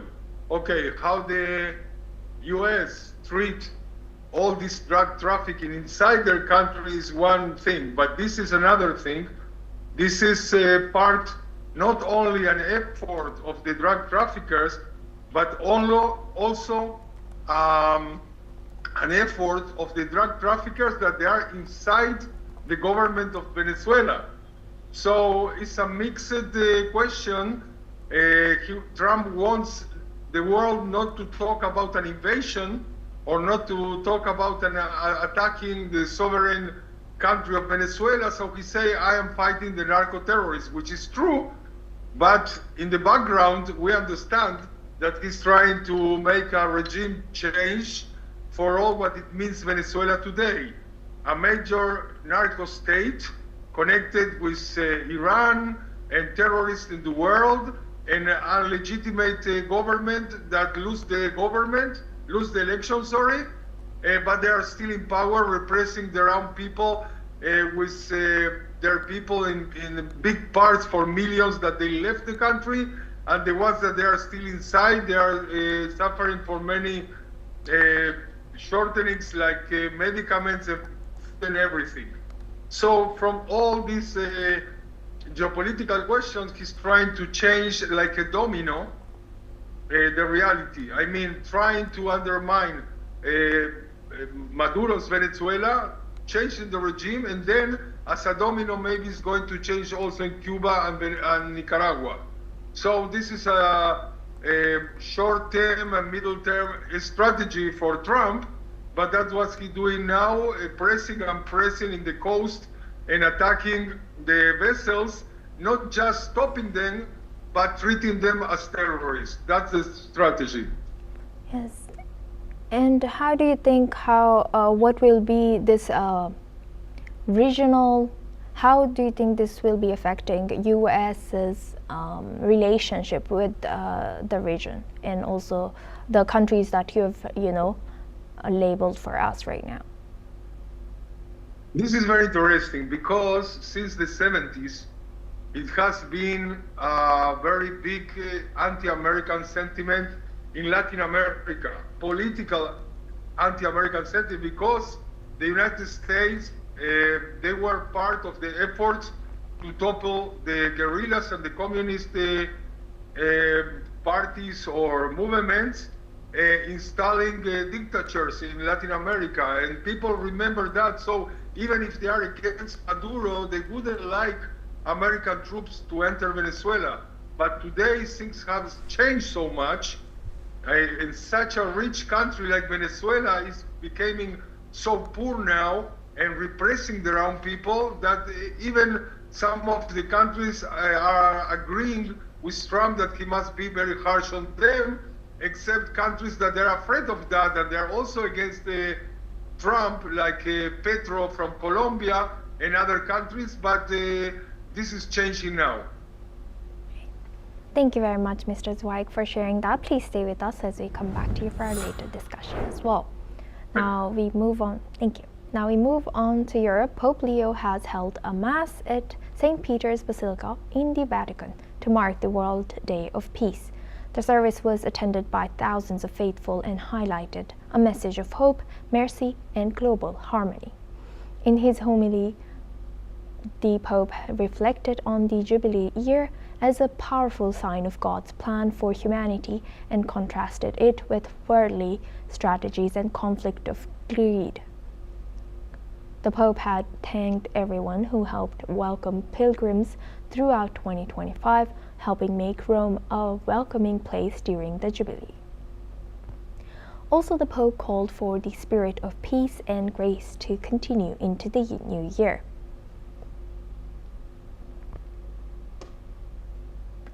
Now we move on to Middle East. The Israeli military has reported that one Palestinian was killed earlier today in the occupied West Bank. The incident occurred after soldiers opened fire on stone-throwing individuals near the village of Luban al-Sharqiyya in Nablus. 2 other people were also hit, and the military described them as terrorists, claiming the stone-throwing was part of an ambush. Palestinian authorities have identified the victim as 26-year-old Khatab al-Sarhan. Israeli forces had earlier blocked main roads into the village following a series of tensions in the area. According to the UN, over 1,000 Palestinians have been killed in the West Bank between October 2023 and October 2025, while 57 Israelis have also lost their lives in Palestinian attacks. Now for this discussion, we welcome back Mr. Matti Zweig. He's a geopolitical commentator, joins us live from Tel Aviv. Thank you very much, Mr. Zweig, for staying with us. Now, looking at this, what more can you tell us about this differing narratives of this Palestinian and Israeli side? Well, this is very different from what you see in Gaza, because what is called the so-called Palestinian state, or the wishes of many people to have a Palestinian independent state, is divided into different territories. One is on the west of Israel, which is the West Bank, and west. The word west is because it was west of Jordan and not west of Israel. But anyway, it's called the West Bank, Judea and Samaria for Israelis. And the other one is Gaza, that is in the southern part of Israel, and there are not earth connections between them. And you know, everything that is happening in Gaza and everything that has been happening since the wild attack on the Israeli population in October 7th, 23. But the question in the other side, in the West Bank, is different. There you have the reign of the PA, and the Palestinian Authority there is part of the Oslo Accord since 1992, 1993. And they have three different territories in that area. They are called A, B, and C. One with full commitment and responsibility of the Palestinians. The second one is mixed. And the third one is called Area C. It's in the hands of Israel. And I mean about the security. And of course, in this territory, you have Israeli settlements and Palestinian people. And in all these areas, there have been all the time a lot of movements to fight against the Israelis and the Israeli soldiers. And here and there, they succeed. But usually, because Israel is inside, not like in Gaza, so they try to cope in a very fast way for not to leave the terrorist attacks to succeed. So that's what happened in this case. Is one more, because there is a political blockade of everything that is happening, not only between Israelis and Palestinians, but between Palestinians themselves. They are very afraid that the PA will lose the gap of the society there. So sometimes they are helping the Israelis for security, and sometimes themselves they are attacking other Palestinian factions, and sometimes Israel is in clashes with them. And in the middle of all this, you have hundreds of thousands of Israelis that in the last 50 years have been building their settlements. But this is in discord with the world, because the world is pushing for a Palestinian state. Let's not forget that this has been, for thousands of years, a land with Jewish, that they were expelled or massacred from that area. So things are not so simple. They are not black and white, and they are part of wider conflict that is the beginning or not of a real Palestinian state, or end to the conflict between Israelis and Palestinians. Right. And do you think that Palestine and Israel is ready to move to the second phase of Gaza ceasefire now? Well, this is not Palestinians and Israelis. This is Israel with Gaza Strip. And Gaza Strip and their second phase is not ready because Hamas is not ready. Hamas is a terrorist Islamist movement that is trying to stay in power in Gaza. The second phase is also composed by the international coalition that they still didn't do it. Not Trump, and not Indonesia, and not Pakistan, and not anyone. They're just talking about it.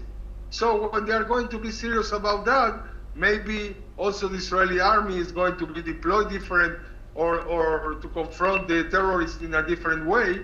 But until they don't dismantle Hamas, the second phase is not going to occur. Thank you for sharing that insight and joining us, Mr. Matti Zweig from Tel Aviv. Now we move on to India. The Indian rupee has started this year with a slight decline, weighed down by ongoing dollar demand from corporates. The rupee opened lower at 89.9. What we can do as the Interparliamentary Union to strengthen democracy, to promote human rights, to ensure that humanitarian law is respected. UN Security Council needs a makeover, a comprehensive reform, and India deserves a position there, a role there. Prime Minister Modi during Operation Sindoor made it amply clear that war has never been India's choice. We are with the side of peace. We are neither neutral nor indifferent. We are with peace. We would have dealt with the U.S. a whole lot on trade and those kinds of things, and that's not as certain these days. So we have to go back and look at our European partners, our Asian partners. An opportunity to exchange, to have a dialogue, to have a debate on a different perspective on finding the solution of the conflict.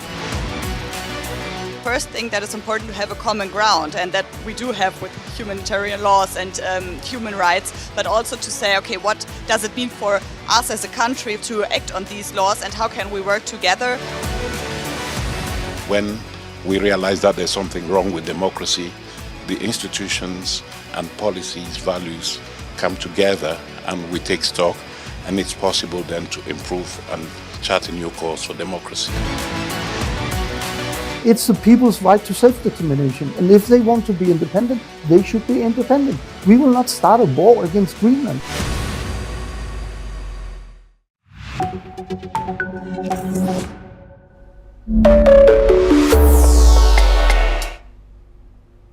Hello and welcome to Deep Dive on News 6 World. I'm Asuma Katauka. Tonight we turn to the United States, where President Donald Trump has announced the withdrawal of National Guard troops from several major U.S. cities, marking what many are calling the end of a prolonged political and legal standoff. Let's break it down. On Wednesday, President Donald Trump said he is removing National Guard troops from Chicago, Los Angeles, and Portland. The move comes after a series of legal setbacks, including a Supreme Court decision that blocked the federal deployment of the National Guard in Illinois. Trump has claimed the troops had greatly reduced crime, but added a warning that he would not hesitate to redeploy them if crime begins to soar again. So, is this the end of a standoff? In practical terms, yes. Courts have made it clear that the president cannot unilaterally deploy National Guard troops for domestic operations unless civil authorities can no longer enforce the law. President Trump did not invoke the Insurrection Act, which would have allowed direct law enforcement powers. As a result, most troops were limited to guarding federal buildings and providing support roles. But why were these troops deployed in the first place? The deployments began after protests against mass immigration enforcement raids. Trump has argued that Democratic-led cities were suffering from out-of-control crime and disorder, that local leaders had failed. Democratic governors pushed back, calling the move political theater and a dangerous overreach of federal power.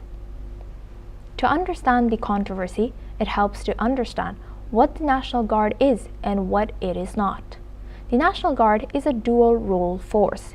It serves governors for state emergencies like natural disasters and unrest, and it serves the president for federal missions and overseas deployment. Guard members are citizen soldiers with civilian jobs and lives. Crucially, they do not police civilians unless the Insurrection Act is invoked. Which brings us to the key question: did the National Guard actually reduce crime? Nationally, the data suggests crime was already falling. The FBI's 2024 Uniform Crime Report found violent crime went down 4.5%, property crime down 8.1%. A 2025 city-level study showed violent crime continued to decline in the first half of the year. In short, there was no national crime emergency. So why did the perception differ? Survey data from the American Communities Project shows attitudes about crime vary widely by location. In 2024, gun violence and crime ranked below issues like inflation, taxes, healthcare, homelessness, and drug addiction. Only one group, African American South counties, had more than 30% citing crime as a top concern. Most rural communities reported very low concern. What about cities with troops? In Washington, D.C., crime including homicide did fall during the deployment, but experts warn this does not prove cause and effect. Troops are stationed mainly in tourist areas, guarding buildings and providing visibility, not targeting high-crime hotspots.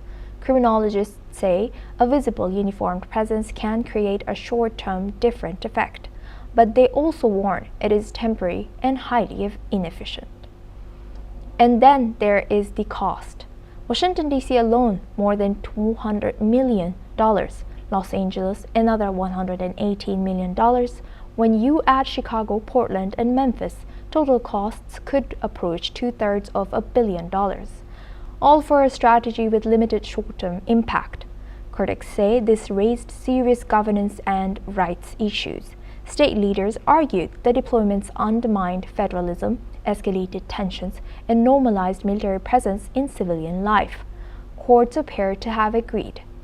In the end, this was never just about crime. It was about power between states and Washington.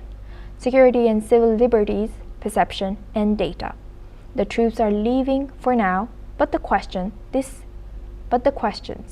episode raised about governance, law, and the use of force at home are far from settled. To discuss all of this and more, we are joined by Mr. Matthew Vadam. Thank you very much, Mr. Matthew Vadam, for joining us once again, and Happy New Year to you. Happy New Year. Thank you for joining us. For the viewers, Mr. Vadam is an American journalist and author, joins us live from Washington, D.C. Now, going into my first question, Mr. Vadam, what do you make of President Trump's move, and what could be the reason behind it? Well, it's pretty clear that President Trump is withdrawing the National Guard troops from Chicago, Portland, Oregon, and Los Angeles because he lost court cases. Most importantly, on December the 23rd, I think it was, the U.S. Supreme Court ruled against his deployment in Chicago, Illinois, saying that he could not, under federal law, call up the National Guard in Illinois to, when it was still possible for the laws to be executed, for the laws to be enforced. There wasn't enough of a breakdown in law and order in Illinois, so the Supreme Court voted, I think it was 6-3, to say that he couldn't do that. So it was that loss at the Supreme Court that I think made the U.S. Department of Justice rethink their position and realize that it was untenable, and they decided this week to withdraw from those three cities. Now, President Trump has still deployed the National Guard in Washington, D.C. itself. Significantly, Washington, D.C. is not a state, it's a federal enclave. And it doesn't, it doesn't exercise state sovereignty. It can't make its own decisions 100%.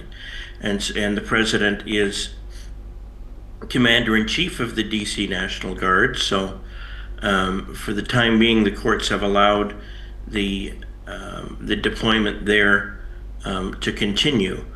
Now, these deployments have not. Crime has been cutting down on crime has been offered as a justification, but the primary reason for these deployments was not to clamp down on crime in general. It was to protect federal immigration authorities who came under violent attack by leftist groups such as Antifa for doing their job and trying to enforce immigration law.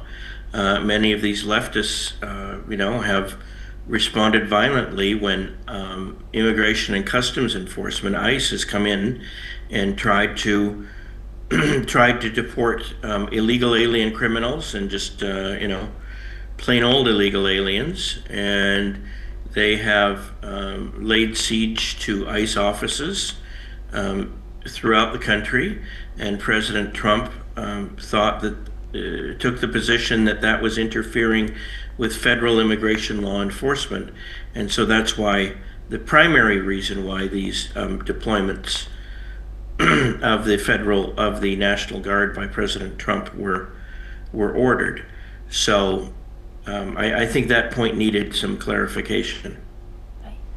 Thank you for clarifying that, Mr. Vadam. And to my second question, were federal political priorities put over local safety in this whole saga? What's your take? I say the question again, that what federal politics did to local politics? Yes. Well,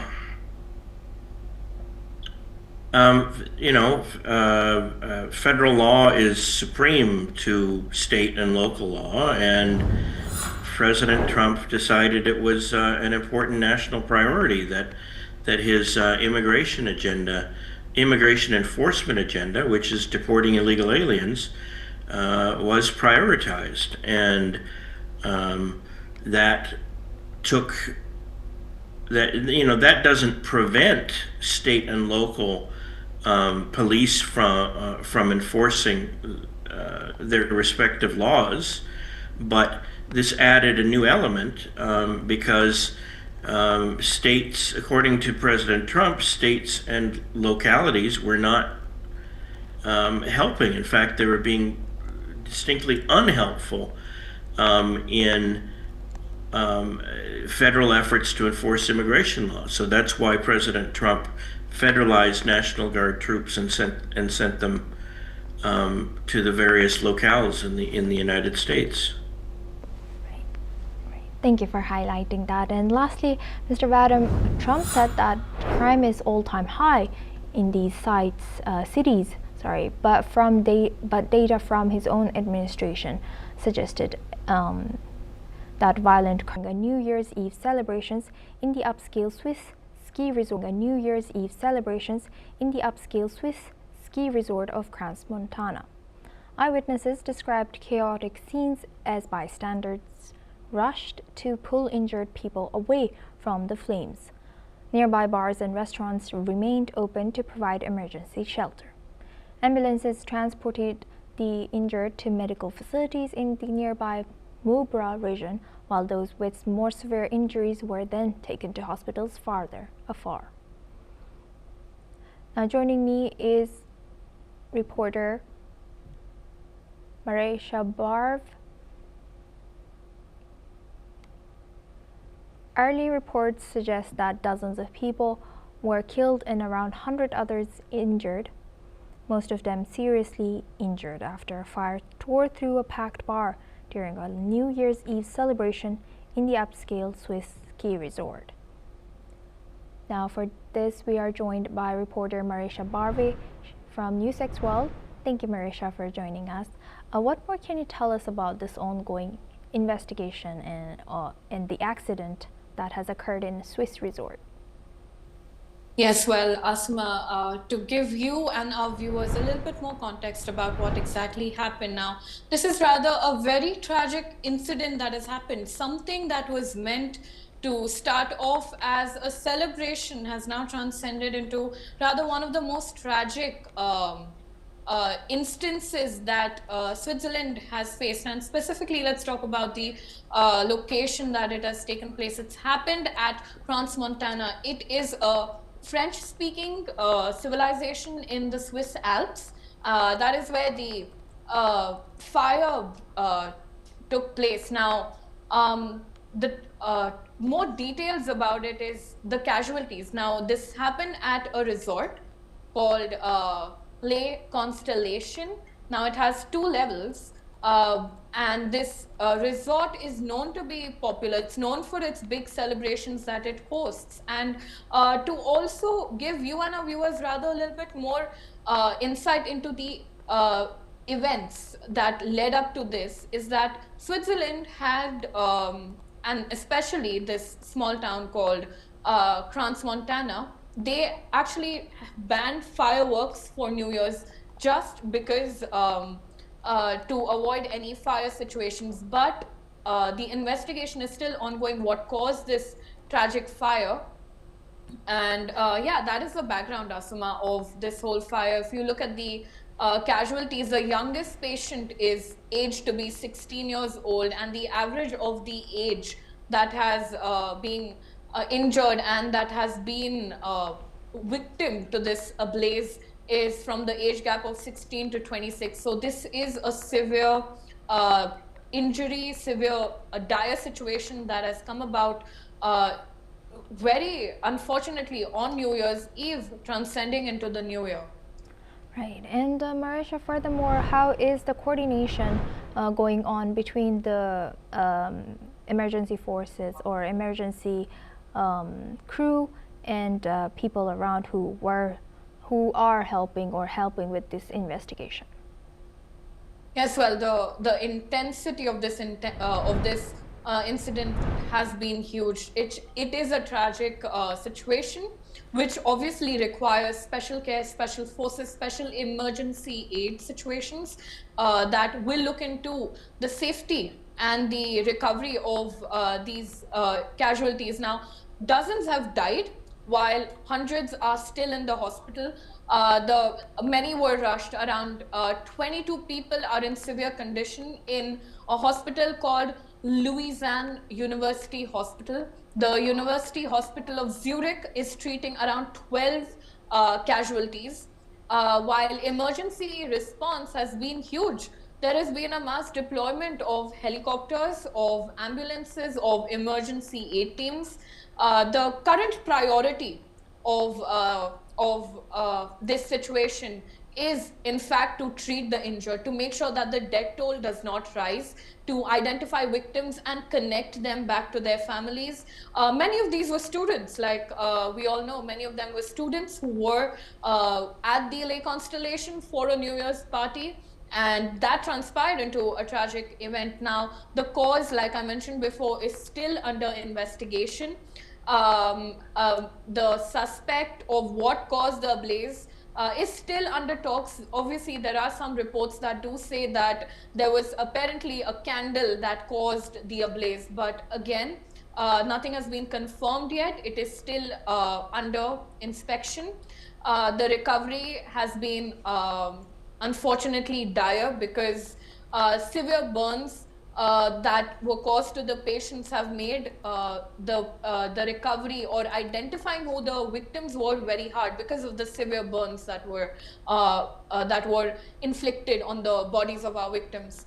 And yes, Asuma, unfortunately, we do hope that aid reaches all those injured on time. We hope that the death toll does not rise, and obviously we do hope that freak accidents like these do not take place in the future, because it's causing a huge and mass effect on that of the population. And for it to happen at the Trans-Montana city in Switzerland, it's yes, rather unfortunate situation.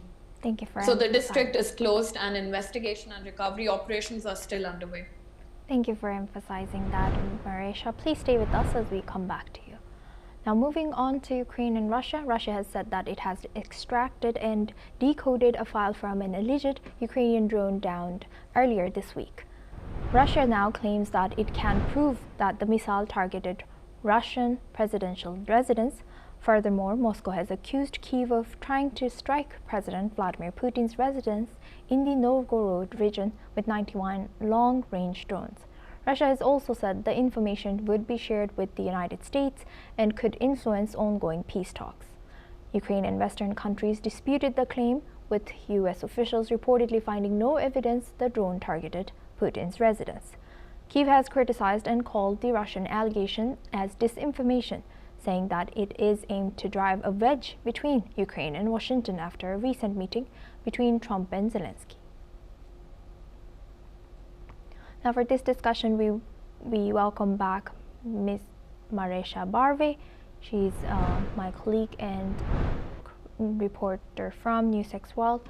Thank you, Marisha, for staying with us. What more can you tell us about these reports coming in from Russia? Yes, well, Asuma, a lot is happening in Russia and Ukraine. Every day seems to be a new escalation. Every day seems to be a new tragedy. Every day seems to be a stop point of diplomacy and global peace. Now, let's first focus on the fact that Russia and Ukraine are in the midst of peace talks. This was a US brokered peace talk, and looking at how it's going, there's barely any resolution. In fact, there is more conflict that is being added to this.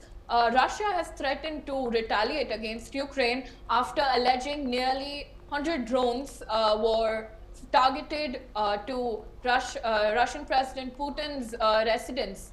The threat was officially made on Monday, earlier this week, and was made as United States President Donald Trump tries to broker yet another peace agreement to end the war in Ukraine. Now, even after talks with Zelensky, Ukraine stands strong on their point that they will not be looking at any sort of compromise on territorial concessions. Now, this war with Ukraine and Russia has entered its 5th year now in February. But also to tell you a little bit more about the attack that has happened in itself, around 91 Ukrainian drones, 49 downed over the Bryansk region. Over one drone was downed in around that area, and 41 over Novgorod. Now, Novgorod is the place where Russian President Putin stays. Now, Russia has shown evidence. Russia has shown videos of the drone fragments, claiming that the drones had explosive fragments in it, but Kyiv dismisses all of these reports. Ukraine has said that they have nothing to do with this. They have denied any sort of connection with regards to this attack on Putin's residence. The Kremlin went ahead, made a statement saying that they have all the required documentations to prove that Ukraine is the aggregator this time. Right. And how do you analyze, or what is to come now? Will there be another meeting between Ukraine, Ukraine and US, and then US and Russia? Well, Asma, if you're talking about diplomacy right now, we've been hoping for peace. We have been seeing the US brokering constant peace agreements between them, but neither Russia nor Ukraine is willing to comply. Both of them have their own points that they do not want to compromise on. But considering that US intelligence reportedly concludes no attack on Putin's residence, Trump has initially expressed concerns, but he later appeared skeptical after the briefing. Russian officials claim that the attack could obviously impact the US-led peace talks. A lot of comments coming from analysts who are studying this situation, studying the overall looks of the diplomacy, saying that Russia is using allegations to shape US and European perception. Now, when Ukraine says that no, they have not been the aggregators, no, they have not attacked Putin's residence, this will be backed by the EU. All of them will stand in solidarity with Ukraine, and which they have. Many global leaders have spoken about this situation. For example, India's Prime Minister Modi, he recently put out a statement about this. Now, diplomacy hangs. We still are looking at peace processes. Trump's 28-point plan requires Ukrainian territorial concessions, which Ukraine is unwilling to comply to. There have been multiple, if we're being honest, there have been multiple rounds of talks between Russia, between Ukraine, between the US, who's brokering these peace talks in the middle of it. US is playing a mediator. Yes. But yes, Asma, diplomacy still hangs. We do hope for a peace deal as soon as possible. Thank you, Marisha, for sharing that. Please stay with us as we come back to you for our next discussion as well. Now, moving on, staying in U.S., President Donald Trump has said that his administration is removing National Guard troops from Chicago, Los Angeles, and Portland. The announcement was made in a Truth Social post on Wednesday. Trump has said federal forces could return if crime rises in those cities. The deployment began earlier last year amid protests and were justified then by the administration as necessary to fight crime and protect federal property. Local leaders and Democrats have opposed the move, saying the deployments were unnecessary and an example of federal overreach. Meanwhile, courts repeatedly ruled against the administration, and judges said there was no evidence troops were needed to protect federal property. Yesterday, a federal appeals court has ordered California National Guard troops returned to Governor Gavin Newsom's control. Last month, the U.S. Supreme Court blocked Trump's attempt to deploy Guard troops in Illinois, saying that such authority applies only in exceptional cases. Now we move on to Asia. Taiwan's President Lai Ching-te has said that the island is determined to defend its sovereignty and boost its defense in the face of China's increasing expansionism. After Beijing fired rockets towards the island as part of military drills, Lai's speech came just 2 days after the Chinese exercises named Justice Mission 2025. China has fired dozens of rockets towards Taiwan and deployed a large number of warships and aircraft near the island. In a show of force, the drills drew concern from Western allies, including the European Commission and Britain.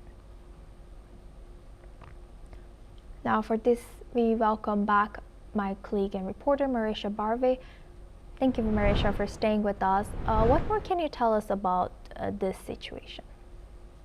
Yes, well, Asma, drills in the Taiwan Strait between China and Taiwan are nothing new. This has been going on for quite some time. This comes as multiple rounds of drills between the two nations have taken place, where China is obviously showing its power play. It sure is showing its control over the Taiwan Strait. Now, like you mentioned, this new set of drills which China has started, which China has asserted in the Taiwan Strait, is known as the Justice Mission of 2025.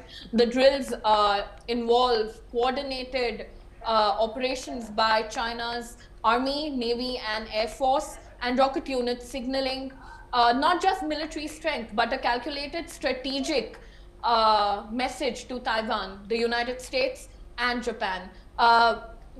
This is not an escalation as such, but it definitely is a message that China is trying to send to these global powers, to the US, to Japan, to Taiwan in itself. Now, in response, Taiwanese President Lai Ching-te has defended the democratic island by saying that he will be protecting Taiwan's sovereignty over everything, and that this comes as he addressed in his New Year's speech, where he says that China carried out these certain military drills. Beijing launched missiles, and dozens of fighter jets were also launched. Navy ships and coast guards were also deployed to the Taiwan Strait for weeks, and it encircled Taiwan as an island. And these exercises were condemned by Taipei as highly provocative. What we are debating now is this just practice, or is China actually trying to wage war in the midst of all of this? Now, to give a little bit more context, around this is the sixth major military drill that China has pushed forth ever since the year 2022. The drills, like I mentioned, include naval, aerial, and missile exercises to demonstrate the encirclement.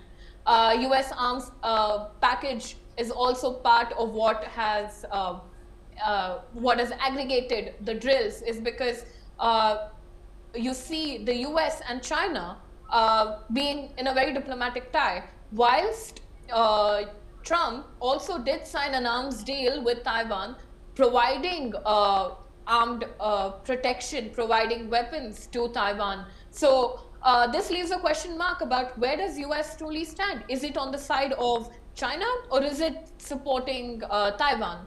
Now this mediation of the US is causing a bit of a drama in that sphere because we don't know what, who and what US's standpoint is in the midst of all of this.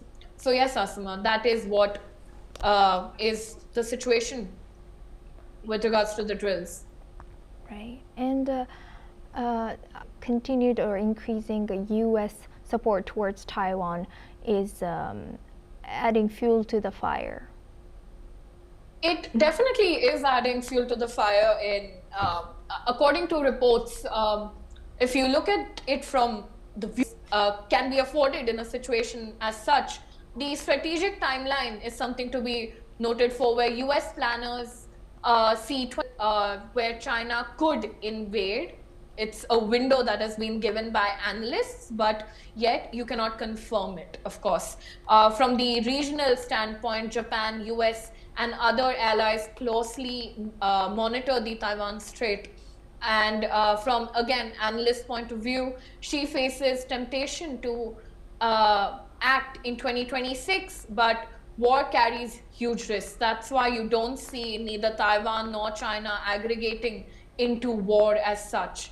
The key point of conflict is that conflict remains high. The risk is still high, but most experts see the invasion unlikely this year.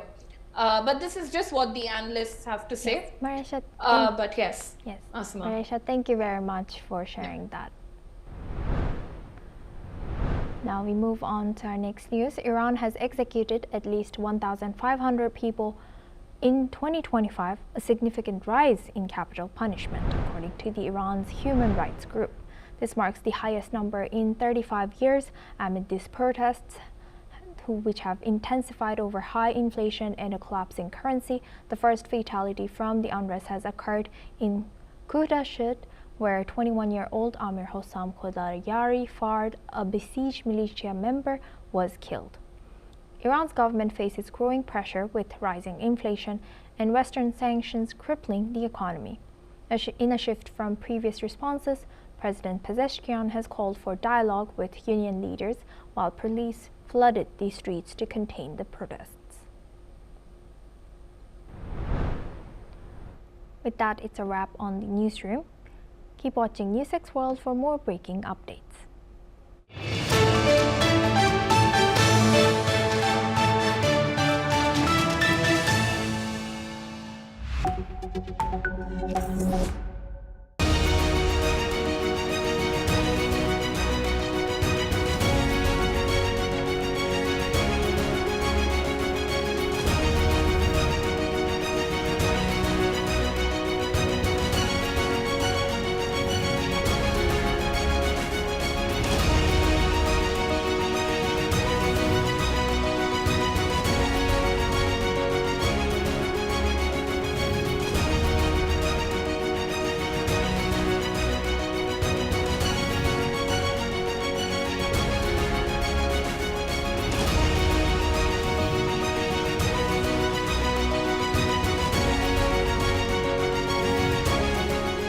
In the midst of this, life persists. In the midst of untruth, truth persists.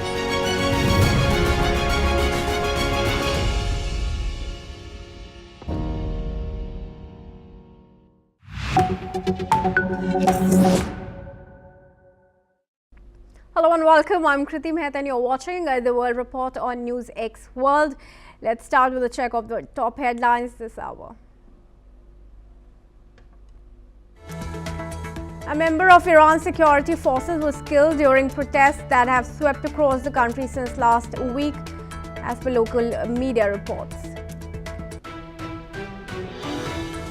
Several people killed and others injured after an explosion ripped through a bar in the luxury alpine ski resort town of Confronts, Montana. In a first, 34-year-old New York Mayor Zohran Mamdani takes his oath on a centuries-old Quran. He now becomes the first Muslim, first South Asian and first African-born person to hold that position. Australia has removed tariffs from all Indian exports to the country, implementing the agreements reached under the Australia-India Economic Cooperation and Trade Agreement signed 3 years ago. The United States has carried out strikes against 3 vessels in international waters that were suspected of narco-trafficking, according to the U.S. Southern Command. The vessels were traveling as a convoy. U.S. President Donald Trump has announced the withdrawal of National Guard troops from Portland, Chicago and Los Angeles. He hints at stronger comeback in the future. Russian President Vladimir Putin voiced his confidence on victory in Ukraine, while his Ukrainian counterpart Zelensky warned that peace cannot come at any cost.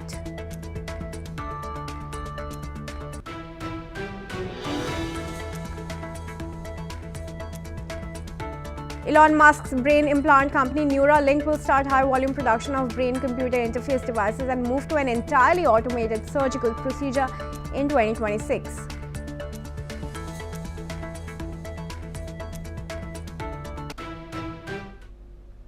Alright viewers, let's start with some breaking news now coming in from the US. According to the USGS, the National Earthquake Information Center, a magnitude 5.6 earthquake has struck a region in Alaska, 108 kilometers north of Yakutat.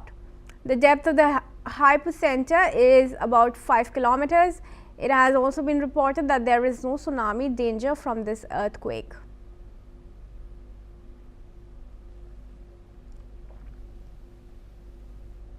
Right, and moving ahead now, Russian Defense Ministry has said that its air defense systems have intercepted and destroyed 168 Ukrainian unmanned aerial vehicles over Russian regions overnight. This comes as President Vladimir Putin has used his annual televised New Year's address to rally his troops fighting in Ukraine and has said that he believed in victory in a war that he has framed as part of an existential struggle with the West. Meanwhile, Ukrainian President Zelensky has said that Ukraine wanted to end the war, but not at any cost, adding he would not want or sign a weak peace agreement that would only prolong the war. Right, joining me now in the discussion is Dr. Gilbert Doctorow. He's a Russian affairs expert and joins us from Brussels.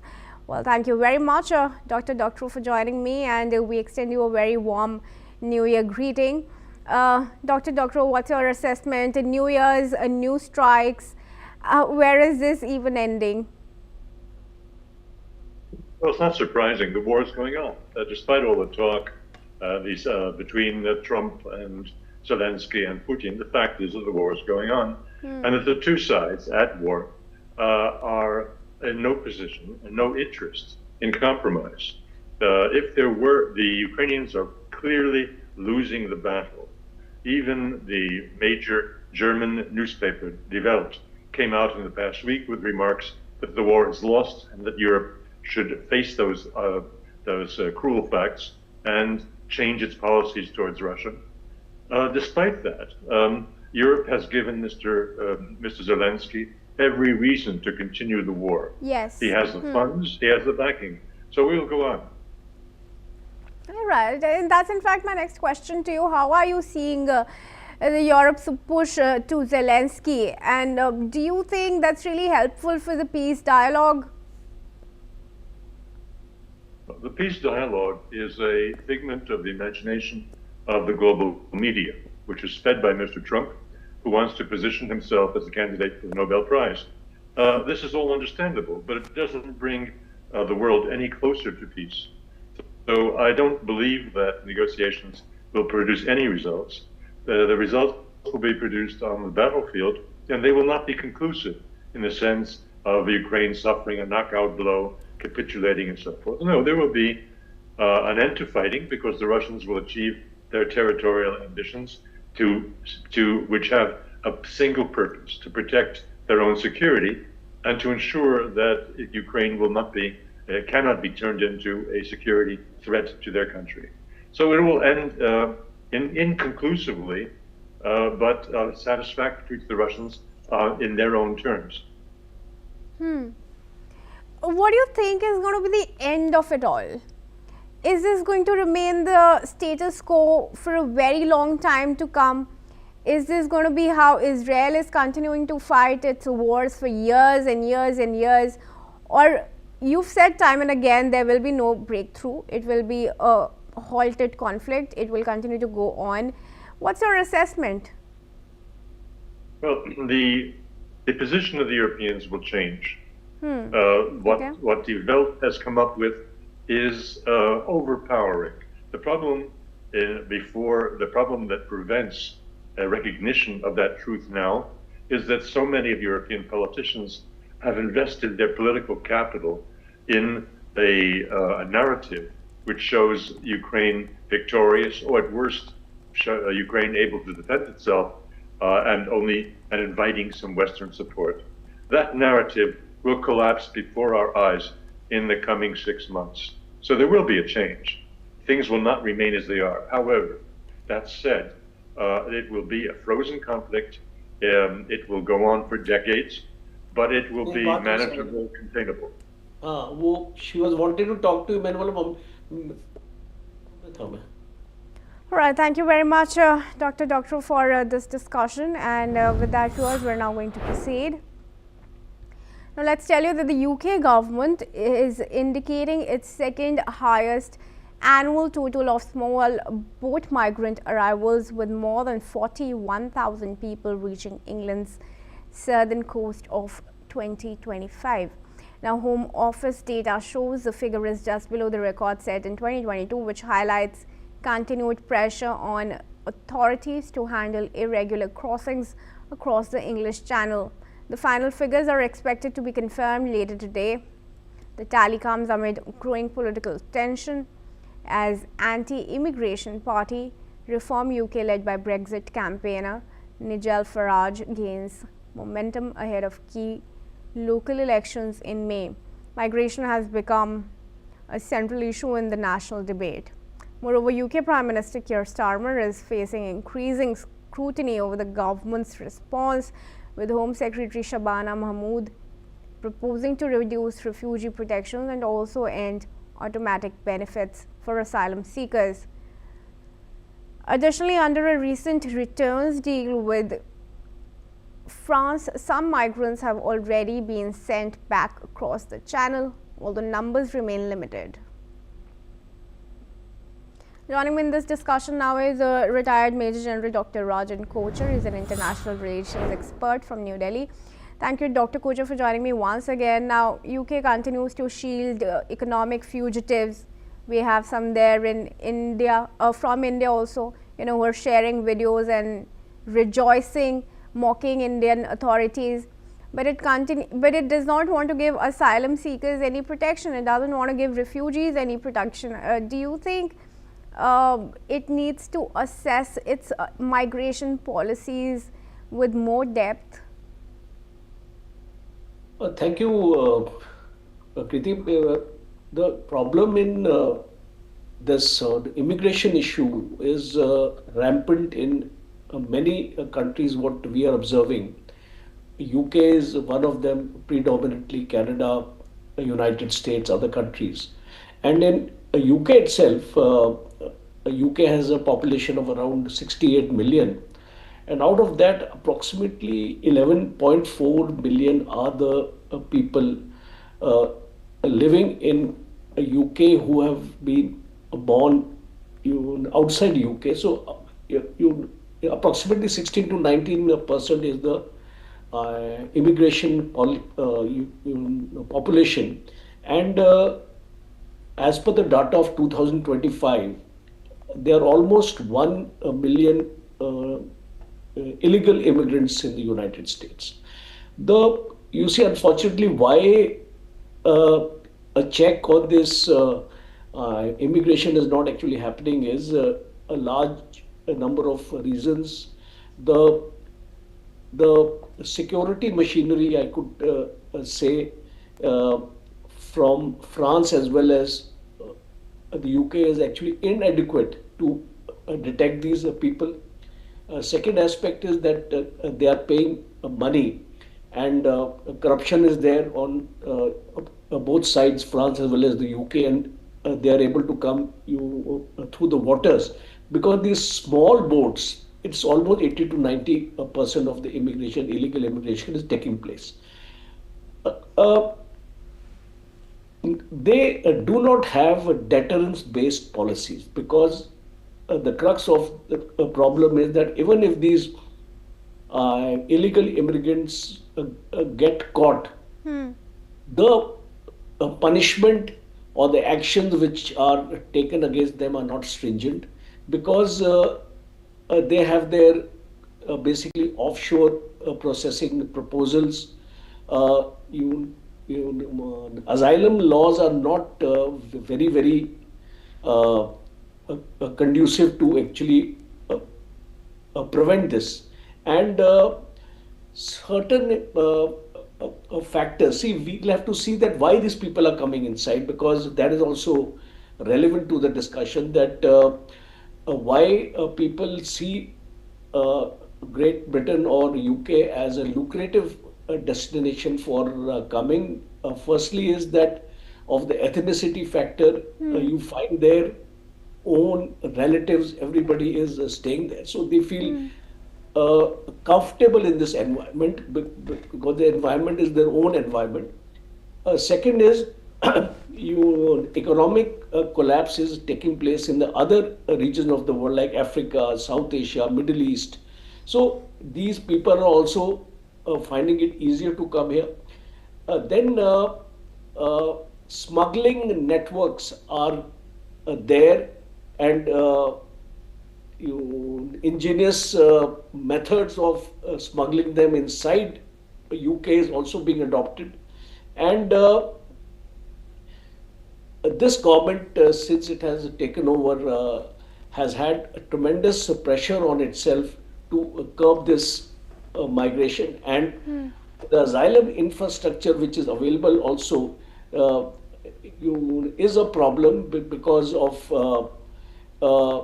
local authorities are also facing a problem due to administrative stress and the fiscal stress, because there'll be court cases involved. You'll have to keep them in a particular place, and these court cases also linger on because till such time a judgment is actually given, these people cannot be deported. So I think from the strategic point of view, the European Union can play an important role, because that kind of coordination, if you can have with that because France and Great Britain bilaterally are not able to come to a congenial agreement to actually curb this thing, and stringent laws are also required now because deterrence is not there, and people know at the most there will be a penalty or something like that, they'll be deported. So if you have stringent punishments, you putting them into prisons and for a longer time, and a strong legal action actually taken against them, this will remain a vulnerability in the United Kingdom. All right, that was a very comprehensive response. Thank you, Dr. Kochhar, for our viewers. But do stay on with me.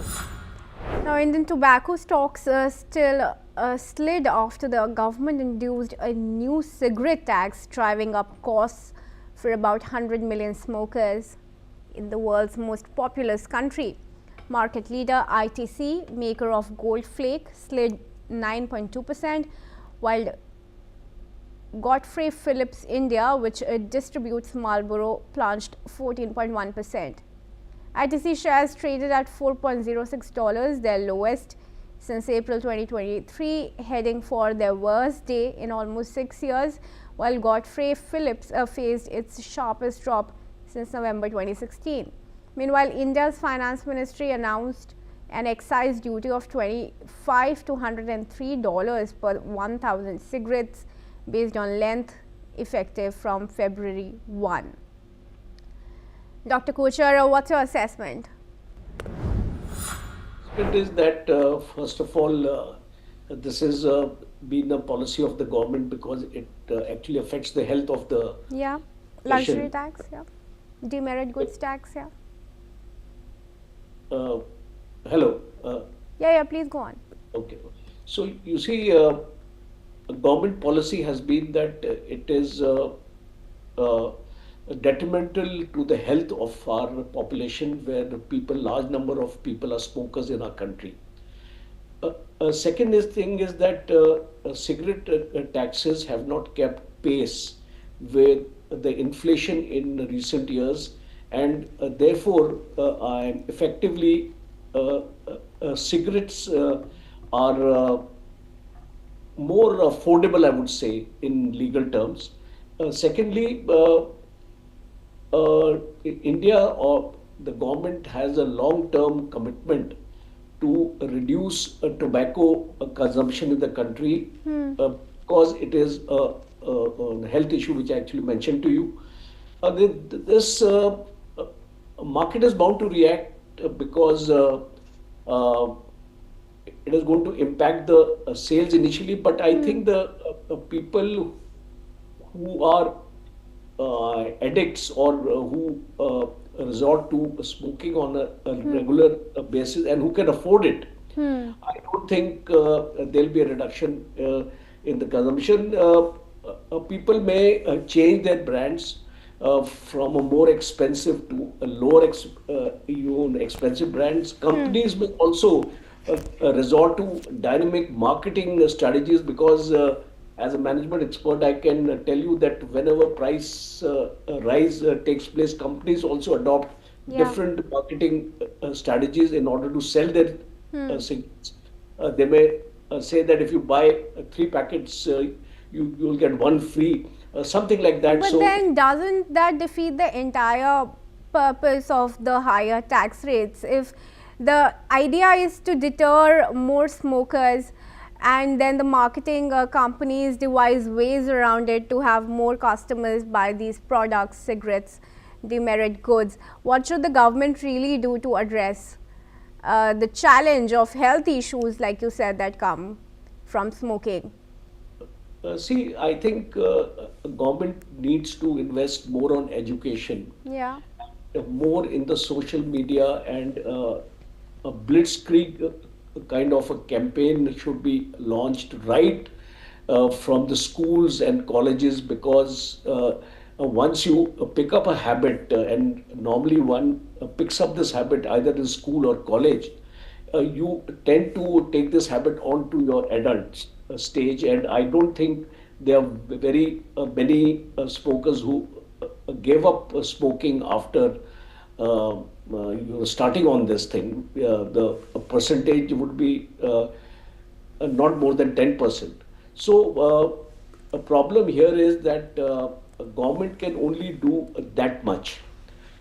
People have to get conscious of this move of the government and need to realize that why government is doing that, because without the support of the people, government is not able to enforce much, because what the government can do at the most, it can increase the tax to actually make it more. These people from the poor people from cigarettes, they will migrate to BDs.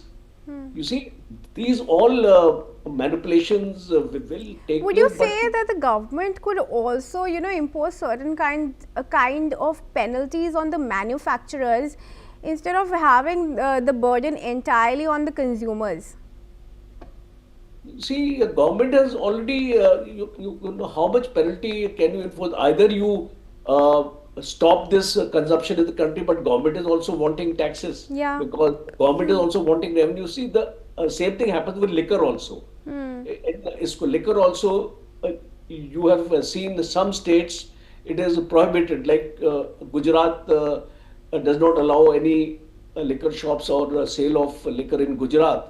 Even movement of passengers from one state to another, if you are going through Gujarat, cannot carry liquor with them. So these are some, marking a 0.1% drop. The currency's performance in 2025 was marked by a significant 4.72% decline, its worst showing since 2022. Trading volumes were low due to New Year holidays, leaving routine flows to.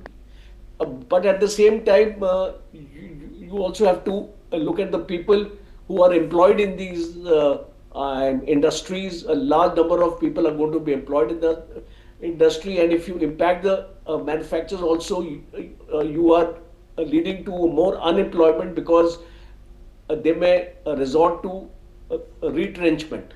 So you see, it's a very, very connected social problem, because it is not only reducing or imposing penalty on the cigarette manufacturers, it is also the public awareness, because in case the people realize that it's not a good thing to have, and if the parents can enforce it, if the teachers can enforce it, and if the mentors can enforce this kind of awareness, only then I think this has to be like a mass movement, and it has to be social media can be a part of it, Instagram, WhatsApp, Twitter, and things like this. But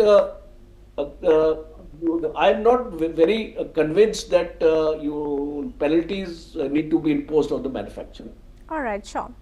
Thank you then, Dr. Kocher, for joining me in this discussion. And with that, we're now going to proceed to some news from Amsterdam in Netherlands, where a fire has broken out at a historic church during New Year celebrations, prompting evacuations in a busy residential area. Video of the scene show flames and thick smoke rising from the steeple of the Wonderkerk, a heritage church located near the popular Wonder Park. Local authorities evacuated dozens of nearby homes after burning debris fell from the structure, raising safety concerns for residents. Dutch media reports that emergency crews worked through the night to contain the blaze and prevent it from spreading to surrounding buildings. There were no immediate reports of casualties. The cause of the fire has not yet been determined and remains under investigation. All right. And then moving ahead, viewers, the Trump administration has lifted US sanctions on 3 executives linked to the spy software consortium Intelexa. The decision partially reverses sanctions imposed last year under the Biden administration on 7 individuals connected to the group. The US Treasury Department confirmed that the sanctions were removed following a petition request and a standard administrative review. Officials said 3 individuals had taken steps to separate themselves from the Intelexa consortium. The executives whose sanctions were lifted are Sarah Hamau, Andre Gambazi, and Mirom Harpaz. Intelexa was founded by former Israeli intelligence official Tal Dillon, who remains under US sanctions. The consortium is known for its predator spyware, which has been linked to alleged surveillance cases in Greece and reported attempts to target US lawmakers. US authorities previously accused Intelexa of enabling the spread of invasive spyware used to surveil over officials, journalists, and policy experts. Viewers, Iran now is seeing a 4th day of protests as unrest over the cost of living continues to rise, and the protests spread. Security forces reportedly stopped protesters from entering a local government building in the southern Fars province.